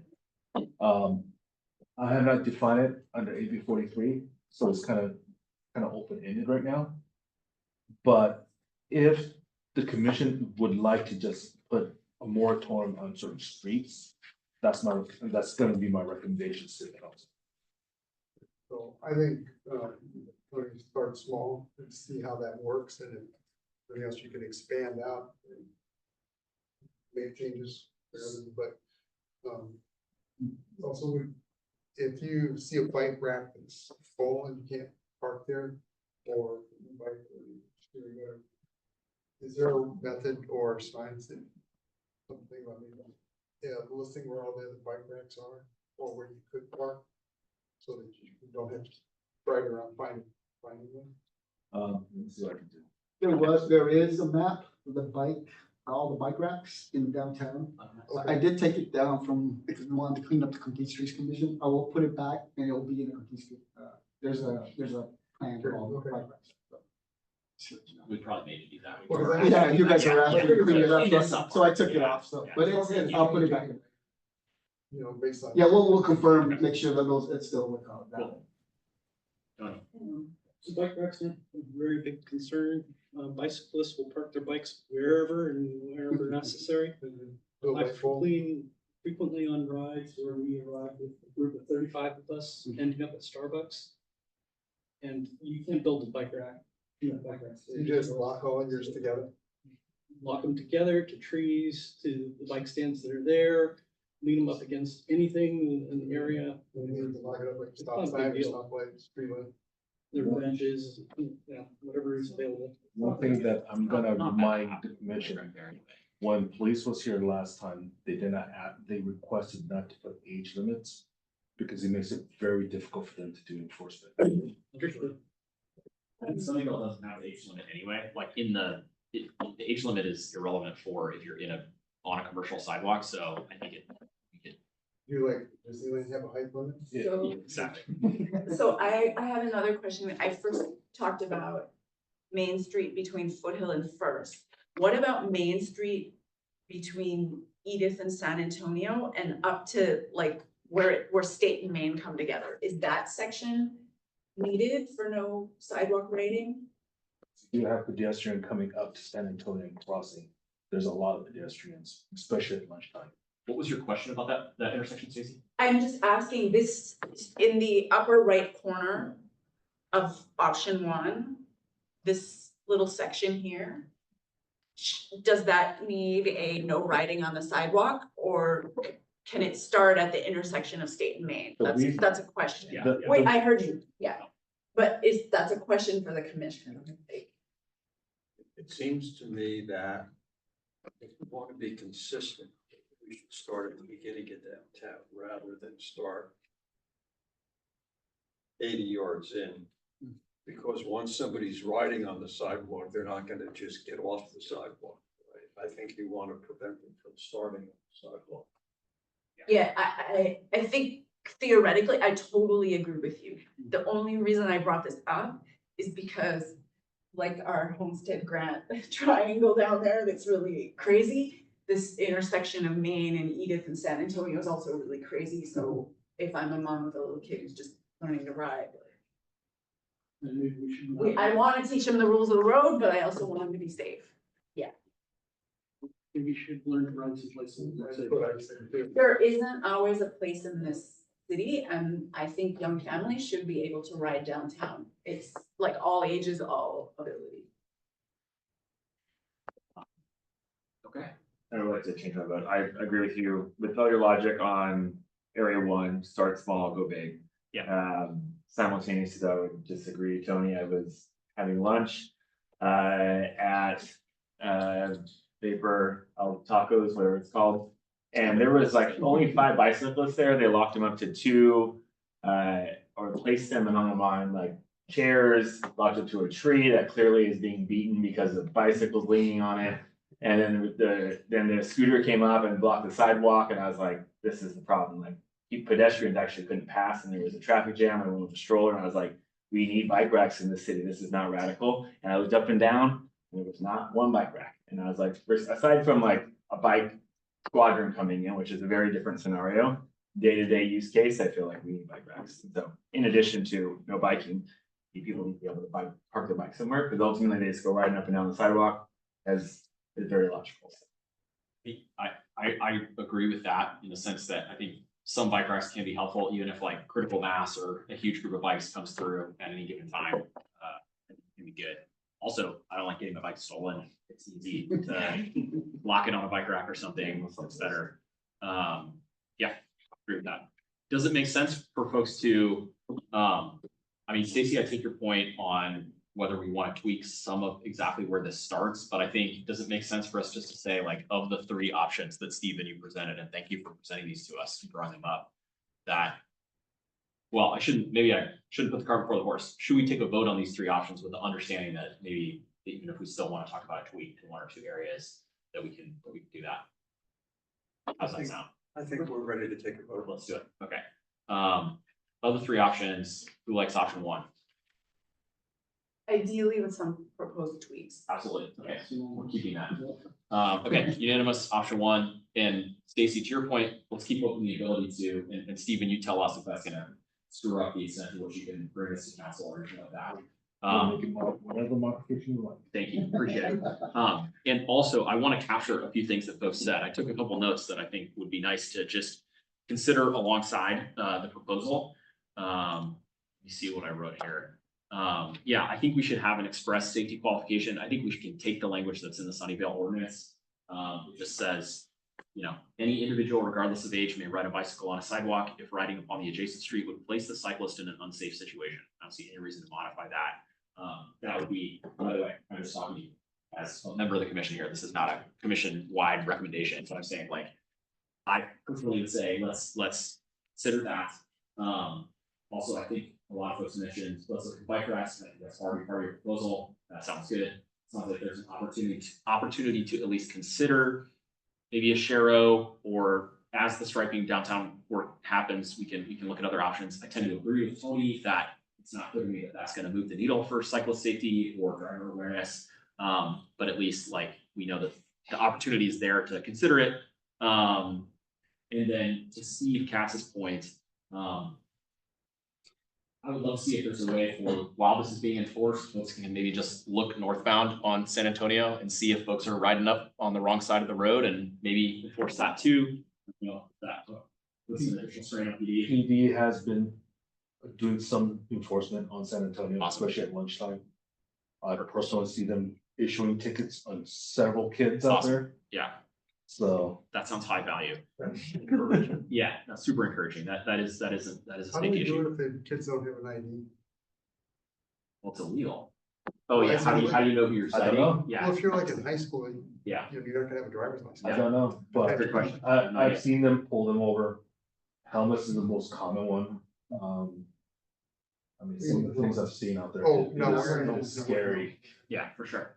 And then the one other point is, Stacy, to your point on the kids, I think I buy that it might be kind of hard, kind of unworkable to have the express age carve-outs, but I wonder if it's possible to at least engage with PD around, there is an idea of like discretion, right? Like, Yeah.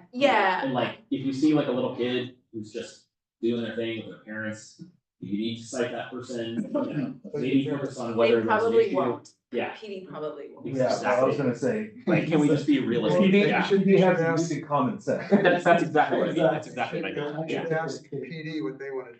That's why I said like engage, Or- maybe, yeah. Instead of saying, kid, you can say the parent. Yeah, lock the parents up, exactly. So whatever it takes, yeah, so yeah, just some kind of like discretion or common sense, Steve, to your point, Stephen. So that was a few different things, but It's point of order. Yeah. Before we voted, we've got to ask the public. To speak on this. yes, absolutely, thank you. You guys did. I thought we got, yeah. Oh, did we? Yeah, Okay. I think I should got it. So I think that's a great summary, Wes. I would just add, get Greentown opinion. Yeah, you mentioned that too. And the other thing that I would just point out, I'm not sure the commission has unanimousness on the opinion on Sharrow. Yeah, because I'm in support of Cheryl's. I've seen Cheryl's be very effective in the city. Yeah. And I also remember Commissioner Ambio, when she was on the commission and staff gave the opportunity to add Cheryl's over on Edith near Foothill, and she was almost cheering. And so I don't Yeah. know that we're unanimous here on the Cheryl's. I apologize, because I was trying to like qualify a few of the things that I was bulleting. I definitely did not intend to speak for everybody. I was just trying to capture the gist of what we're saying. Yeah, you see it. Okay, cool. So just to clarify, Wes, you had said something about wanting to have an ordinance similar to Sunnyvale. On a safety measure. That part of what you're asking as part of the recommendation? Yes, that again, that was sort of like me speaking for part of the conversation we're having, not representing the whole commission. But yeah, I think it would be a good idea for us to consider having a clause in the provision that says that cyclists can use the sidewalk in their judgment if they perceive a safety issue. I think the risk of that, I think there's a risk. And I think the risk is that seeing what happened around the parking situation with enforcement, that if the police department believes that there is anything less than clarity, then they're gonna feel like they can't enforce the law. Yeah. Or the ordinance. And I'm not sure what you accomplish with it. I think that, I also believe personally that the, officers on the Los Altos Police Department have really good judgment. And what they're not gonna do is to cite somebody who's avoiding a dangerous situation to get off the road, and therefore they go on a sidewalk to avoid a collision or avoid an unsafe circumstance. I just can't see that happen. Yeah. So I think it's a regulation that you're asking to put in place. That's an unnecessary regulation. That's just gonna make it, give the police person something else to give them a reason to say, hey, I don't wanna go near that. Yeah, and get the police department to, And I think that clause works a lot when you're doing a citywide ordinance. Yeah, and which the Sunnyvale is, yeah. So maybe that makes sense. I absolutely credit that comment, so. So I think that before we, tell Stephen to suggest that to the council, that we should at least vote on it, That's fair. if you wanna do that. I'm fine with folks feeling. I don't know that we need to vote. Yeah, yeah. I think just like, it looks like we don't, Yeah, yeah. Yeah. I think we can pull that, like, unless other folks feel strongly that they wanna preserve that, yeah. I think if a citywide ordinance came before us with our current infrastructure, I would feel very strong about including that, but I think with the downtown, there seems to be a challenge in the central Yeah. business district. That's fair. Okay, cool. So we can And pull the that piece. assumption is PD is gonna get it to the Yeah. little kid, yeah. All right. riding on there. Okay, awesome. Well, I think Stephen, you've got all the feedback you were looking for plus more. So hopefully that's everything you need. And then maybe we can just follow up as far as where this stands in future meetings as it becomes, necessary or helpful to get more. I would probably be keeping this item before council probably by March. Awesome. Sounds great. Thanks for everything. Point of clarification, so for signs, you were mentioning like certain locations that you would place them. Is there consideration to do what kind of no biking, cycling, skateboarding on the sidewalk where they have those, I've seen them in many cities across the states where they ultimately call it out so you can see it. This is not where you ride versus What- a visual aid or a sign. What we would probably do is locate it at the main entrance to downtown. So that there's a clear sign saying no lining the sidewalk on the entrance only. So, yeah, this way, you get the message out, and it's something that easy. We may put one or two in the downtown core. That's a just reminder. more, also, because a lot of people are not gonna necessarily see that, it may come in a little alleyway or something. But if, a lot of places do have extra signs. Yeah, that's what I said, we Like may a put block some or extra something. on the downtown core, but the main sign's gonna be at the main entrance to downtown.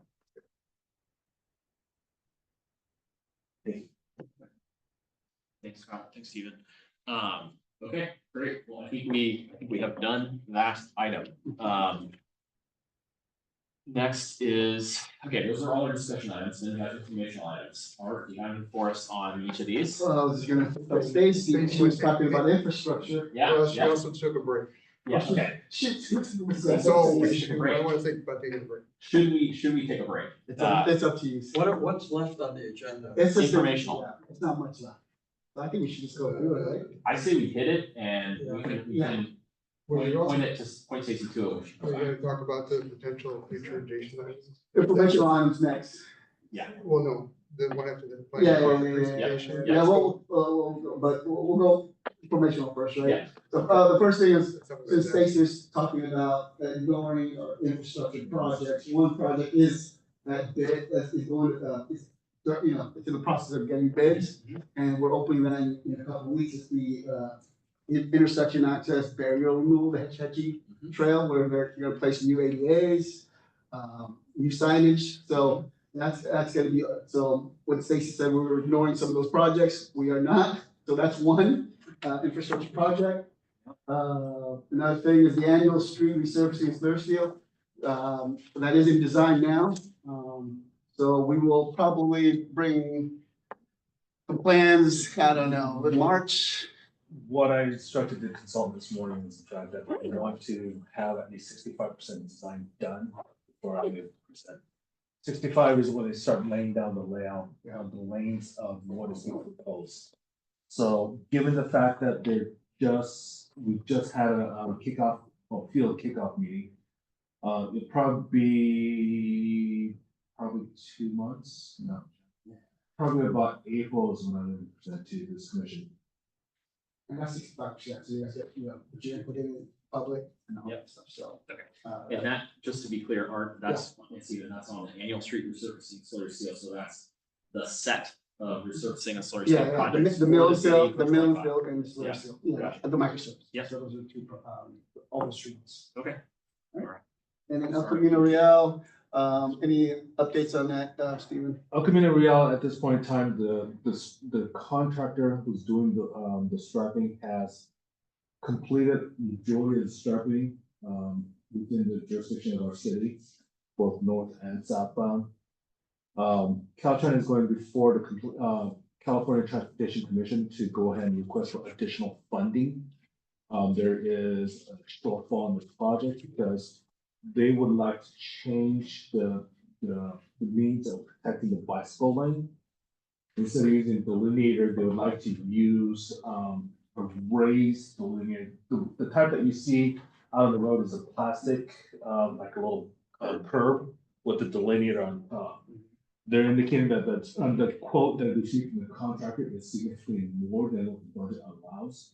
So they're going before the California Transportation Commission to go ahead and ask for more money. The last discussion I had with them, I think was beginning of this month, if I'm wrong, is the fact that they don't have Plan B if they don't get funded. Does that, barriers you're talking about for extra funding, is that gonna go from the whole It's Palo gonna do Alto the to Sunnyvale? limit of the projects, one end to the other. So they're trying to put The it whole, consistent. every block, whole way. So originally, they were supposed to just put a plastic delineator on it. But now they want to go ahead and put that curb delineator on it. And it's gonna be from Palo Alto all the way to Mountain View. Until, Well, Sunny, it goes all the way to Sunnyvale. wherever the limits of their projects are. So Sunnyvale Mountain View Board. Okay.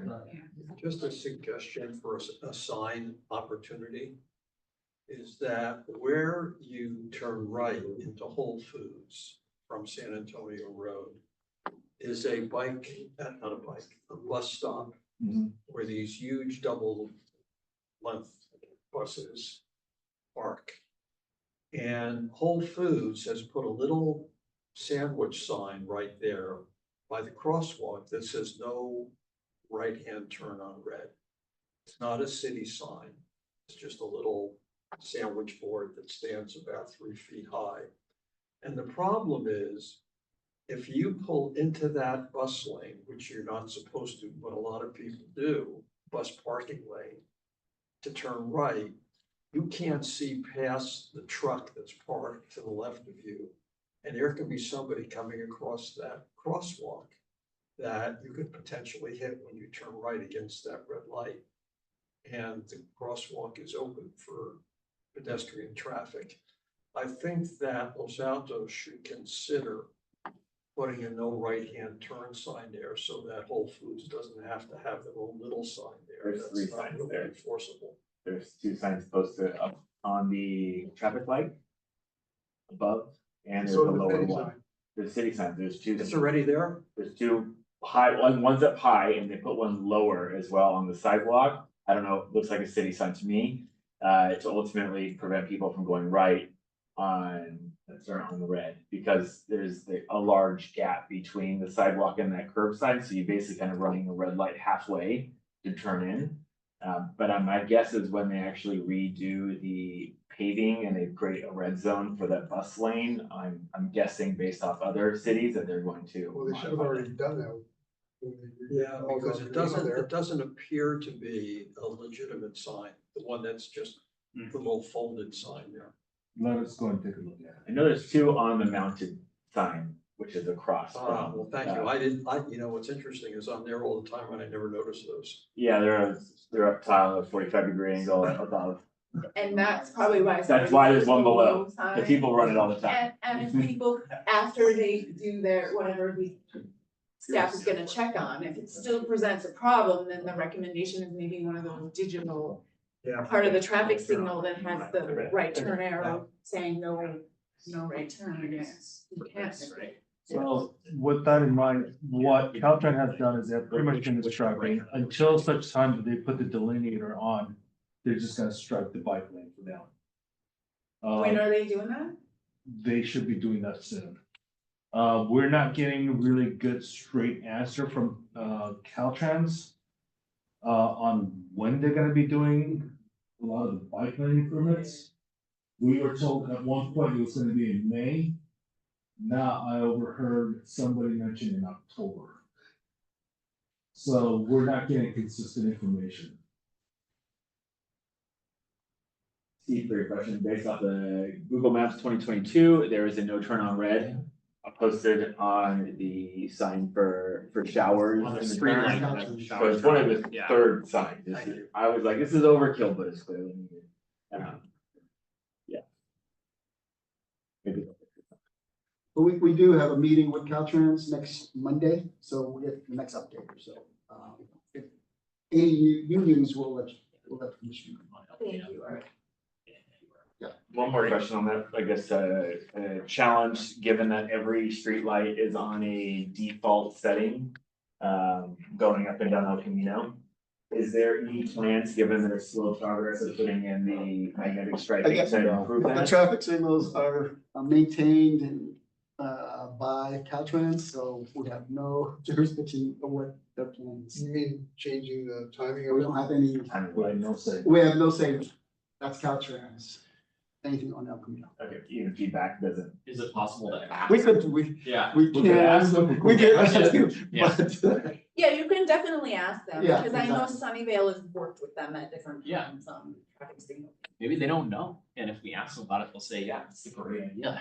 We well, should do it. there's a website Yeah. where you could put your input, so if you could just, Sure. yeah, because Santa Clara County has a website that, you can put your input and then Yeah. if you had some problems on foot, they'll. Santa Clara County will come out. Yeah, exactly. I've done that many Traffic signal times. timing There issue, is they a- come out and Oh, wow. look at it, they So- may not make the change you want, Yeah. but they come and Oh, look. they'll actually. I could try to find that for you Yeah. guys. and then- Sure.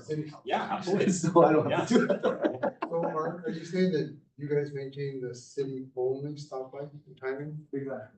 So if we got a problem with timing, come see you. Yes, yes. Yes, if you have a problem, you can email me. Awesome. Thank you, guys. Okay. Commissioners' reports. Does anybody have a report?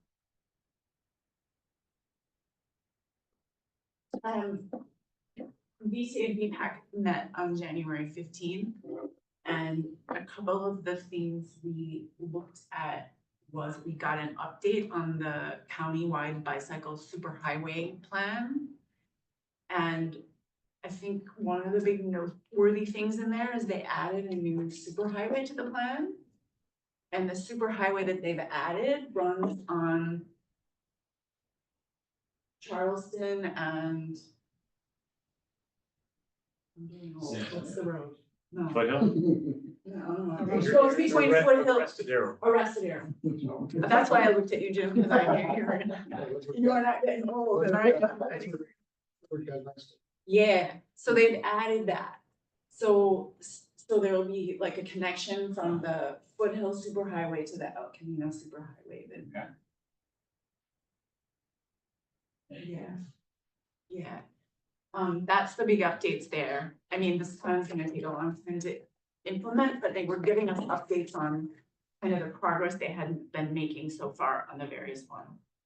I'm not sure if anybody else cares, but they also gave us, they called it an update, but it was the first time we heard it. The Stevens Creek Boulevard Corridor Vision Study. So Stevens Creek kind of from like Foothill Boulevard all the way through Cupertino, Santa Clara, and into San Jose. And I did a bike with the vendor and some other people from the agencies, a bike run on there one day. So that was kind of an interesting effort, but they're creating a long-term vision plan, and if part of that vision plan is for all transportation, but one of the things they're trying to do is look at improved bike way all the way up and down, and hopefully consistency across all those agencies. And for the people who live in south of Los Altos, people commute to work over there, and actually a lot of the kids from South Los Altos will bike over to the stuff restaurants and things on Stevens Creek Boulevard, so it's a big deal for some residents. That was kind of the stuff that's on the agenda, and I think we also had some conversation on, the county's staff update. So the county is working on the active transportation plan, as you know. They're going to incorporate the feedback they received, some of it, and some of it they're not incorporating, and then they're bringing that time back to the VTA BPAC. There's a lot of comments. I think I've raised this to you guys before, and I wish the rest was here tonight. There's a lot of comments that come in from the public and from my peers on the BPAC. And even from VTA staff. What the county is proposing for some of the bike and pedestrian measures on the expressway is not being loved by everyone. And I think, as I said before, I'm allowed by VTA says that I can participate in the active transportation plan as a countywide item, but I'm being really sensitive and I'm not getting specific into Foothill because of the location of my residence. So you guys need to pay attention to this. And maybe what I'll say is what's being proposed in that countywide plan is kind of a one size fits all for all the expressways. And one size doesn't fit all. And I think the VTA staff feels that way as well. So you should pay attention. And some of the other proposal is to put a protected bike way, two-way, shared bike pedestrian facility, two-way traffic on one side of the road on the expressway. So countywide. So I'm not going to talk about Foothill Expressway, but could somebody on this commission please pay attention to that? I know Suresh was talking last time, like maybe we should, what's that new thing called, the group of two?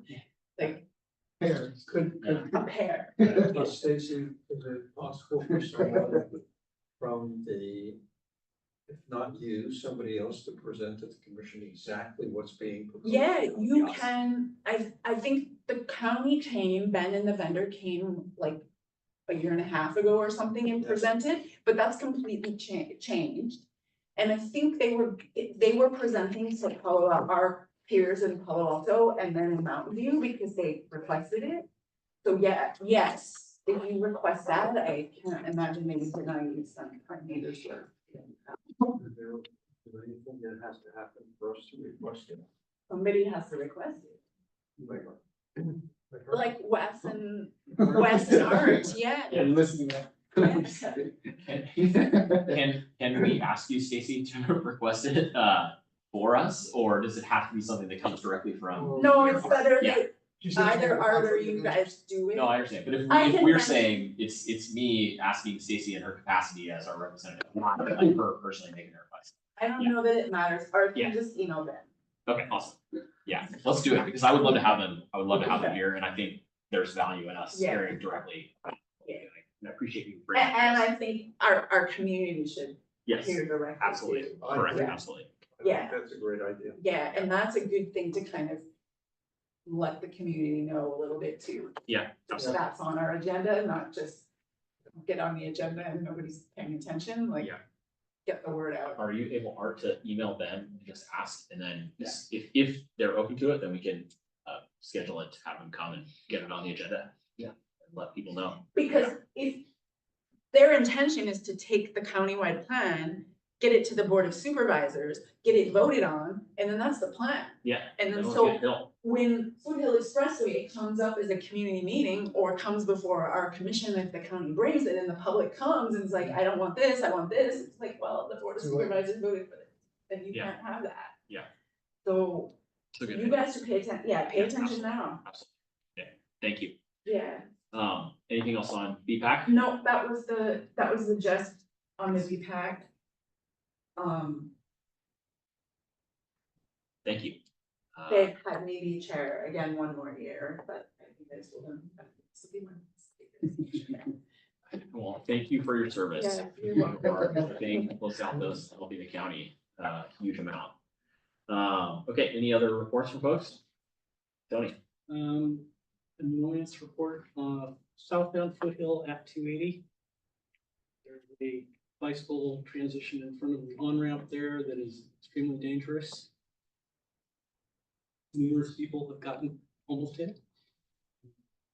I don't know if this is addressed in the plan. I'd love to look at the plan. Is it moving forward? Send me that. I think the plan was sent out, right, or Which one? the county plan, cause like, didn't I send it to you once? I I thought, had the I mean, I draft think I sent out. forwarded it. Yeah, it was Yeah, sent out to didn't- everyone on email. Well, it might have been before Tony was on. Maybe, yeah. Yeah, get it to Send it to Tony. me. Yeah, Thank yeah, you. If that's not on our work list, I'd like to be. Okay, thank you. Okay. Potential future agenda items. We've got planning forum presentation. Yeah, none of you guys want, Yeah. plan to come. Yeah. So they are, we're just gonna try to schedule it, come, Great. like Steven, see when they could come and, so I know, you guys want to bring it, I mean, Thanks so that's much. the planning department, the mission planning department, so. Yeah, It's probably at the head of the Even department. better. Well, hopefully it's him, but we'll see how his schedule is. Yeah. But the planning department, we're trying to get them to, tell us what they're, Great. whatever you want to pass them. Thank you so much. And anything else, Yeah, I guess maybe, I don't know if we typically ask, but is there anything that anyone feels should be on the agenda for? Talk about high school parking again? Yeah, high school parking, yeah. Why is that on your mind? Yeah, no, absolutely. And that will go back to city council, I don't know when, I think it's the first, in the next month or two, right, Yeah. Steven? I'm sorry. High school parking, It's going on February 25th. February 25th, so it is going to the city council. Is that before our I'm meeting? talking about the no. No, it's the same parking, meeting. The no parking, yeah. No, before our meeting? I don't know. No, ours is right the next day after, that's when we go and present. No, the work plan. It's going on after the work plan. Oh, the work, I thought you meant the, No, they're talking about the no parking. Yeah, it's going on February 25th. That's all. Yeah, so Let's say- that's- say- Our meeting is That's- the 26th. our meeting's the 26th. Yeah, So that's before us, so basically, you could agendize, I don't know. yeah, I mean, we should agendize an update, but I just sort of have a question about the process. Cause I think last time that item was before us, we gave feedback and we're like, hey, this isn't ready, and there was a whole neighborhood of people and nobody had a consensus, and I think, I was expecting it to come back here before it went anywhere else. So I think it's just a matter of like, what is the process? Well, to Tony, to your point also, I think we need to get the school board involved, because this was a gap that we had identified the school board being aware of this issue, because I don't know, we had done all this work around Jordan and the re-trafficking and all these things, only to realize the school board had no real knowledge that this was going on. The school knew this was going on and like, was like, yeah, we're doing our best, and we had representation. But I feel like a big gap is like, well, the school itself needs to understand that they need to do more work to improve or work with children to carpool, work on biking efforts and all these things. So we can talk about it, but I don't know how we're gonna solve the challenge from the students ultimately saying, I'm now at risk because I have to bike where people are now walking in the street. Unless I'm missing the point, but if I am, correct me. I don't know how we would address this issue in a conversation by ourselves. The parking issue has been elevated to council, so it's their decision. They're the one who implemented the policy, so at this point in time, the item will not come before this commission. Yeah. We just go directly to council. That could be the next meeting also. The 25th. So we should definitely request an update for our agenda then. Yeah. And then I think that, I mean, that's the process now, if it's if the signs have been implemented and everybody's shouting and then it's at council, but I think the question is, what is the process for future items? Like when the commission discuss it and the residents are here and there isn't a consensus. Yeah. And we think it's coming back, like what is the protocol for Actually, what gets implemented and what comes back for discussion and what goes to council? Because my feeling is like, that's not making us look very good, like if there's a really shoddy implementation, but we didn't recommend that implementation either. Right. Yeah, the reason why council took action is because the complete street commission did not. So they took it upon themselves to make a decision. we had a discussion, it wasn't ready for action. I think it needed to come back for, No, it was, the way it was set, there was no action, there was no vote. We just, the motion died, so there was no action and it died at the commission. well, my memory is the commission was expecting it to come back because there wasn't a consensus. It was basically, you wanted us to talk to the school district, see what they want to do, see if there's a chance of them taking action. But the direction that I had from the Complete Street Commission was there was no action that we're gonna take. And so council took it upon themselves to take action. So I would say for our own learning lesson as a commission, at the end of each item, we should probably get really crystal clear on what our direction is. I agree.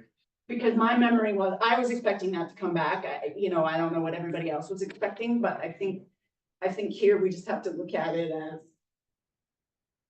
moving forward. Yeah. Let's get really crystal clear on, My recollection, and I don't know if this is actually Yeah. capturing everything, Yeah. but my recollection is that we were very focused on the street work, and we knew that there were gonna be parking impacts.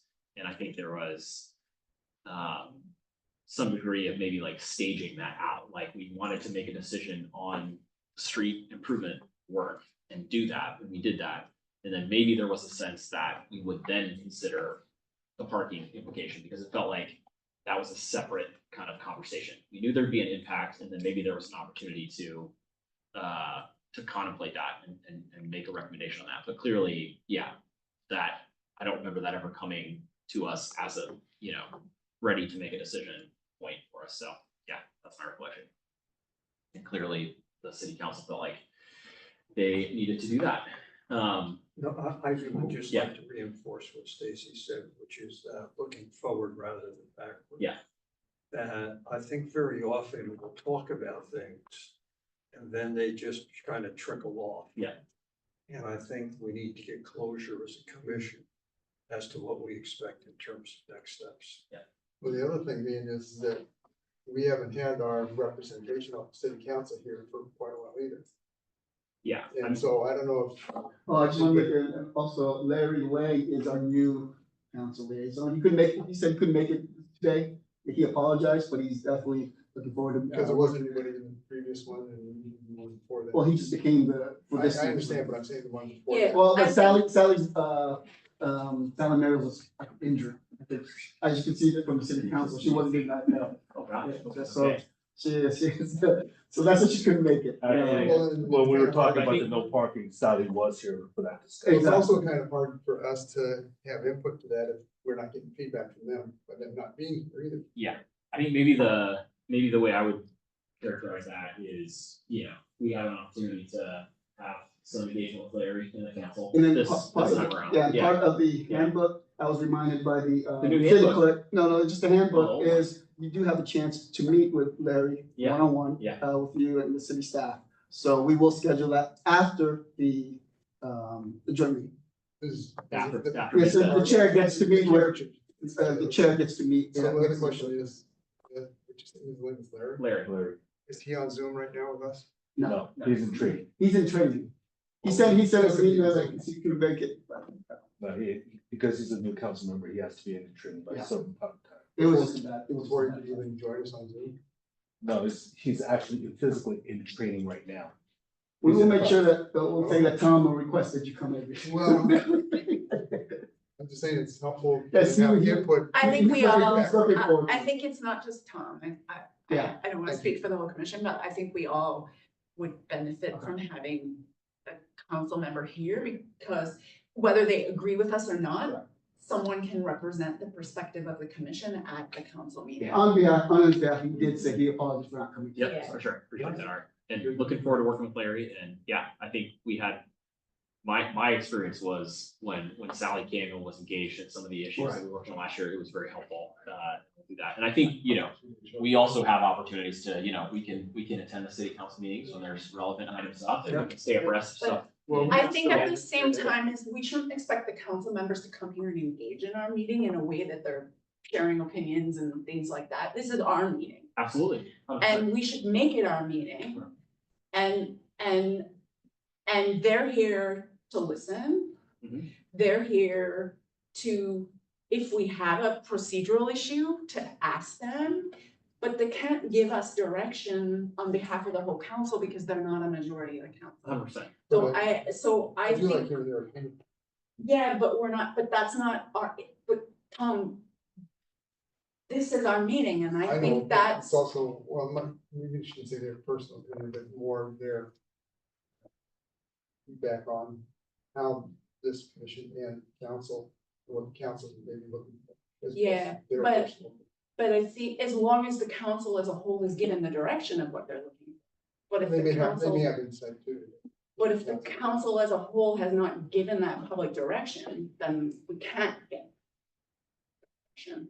And I think this was one of the things that was pointed out in the past, not with our commission, but between council liaisons and other commissions, there were challenges in the past of it being the council member or the perception of the council member influencing the commission.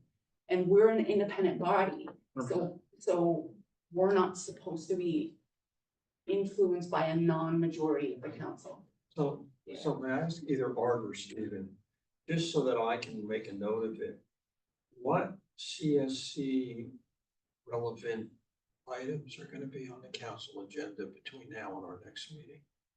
That would be the no Priorities. parking around Los Altos High School, And which meeting is that coming up? 25th, February. February 25th. That'll be after we meet with council. And that would also be the same night that we're gonna be giving our work plan. Well, that's the same night. Okay. Yeah, Oh, okay. I And think our joint meeting starts at 6, Okay. and then the council meeting, the real. then what meeting is the e-bike ordinance? I haven't written it yet, so it probably will go in March. March. Awesome. I want to go back to Tony. Tony, you made a suggestion though that to address the concerns from the students. Is there a way you wanted to reframe that or have It some? sounds like the city council is gonna meet before we get a chance to meet again. Well- So, Get an update. Please keep in mind that was just an item that was not on the agenda.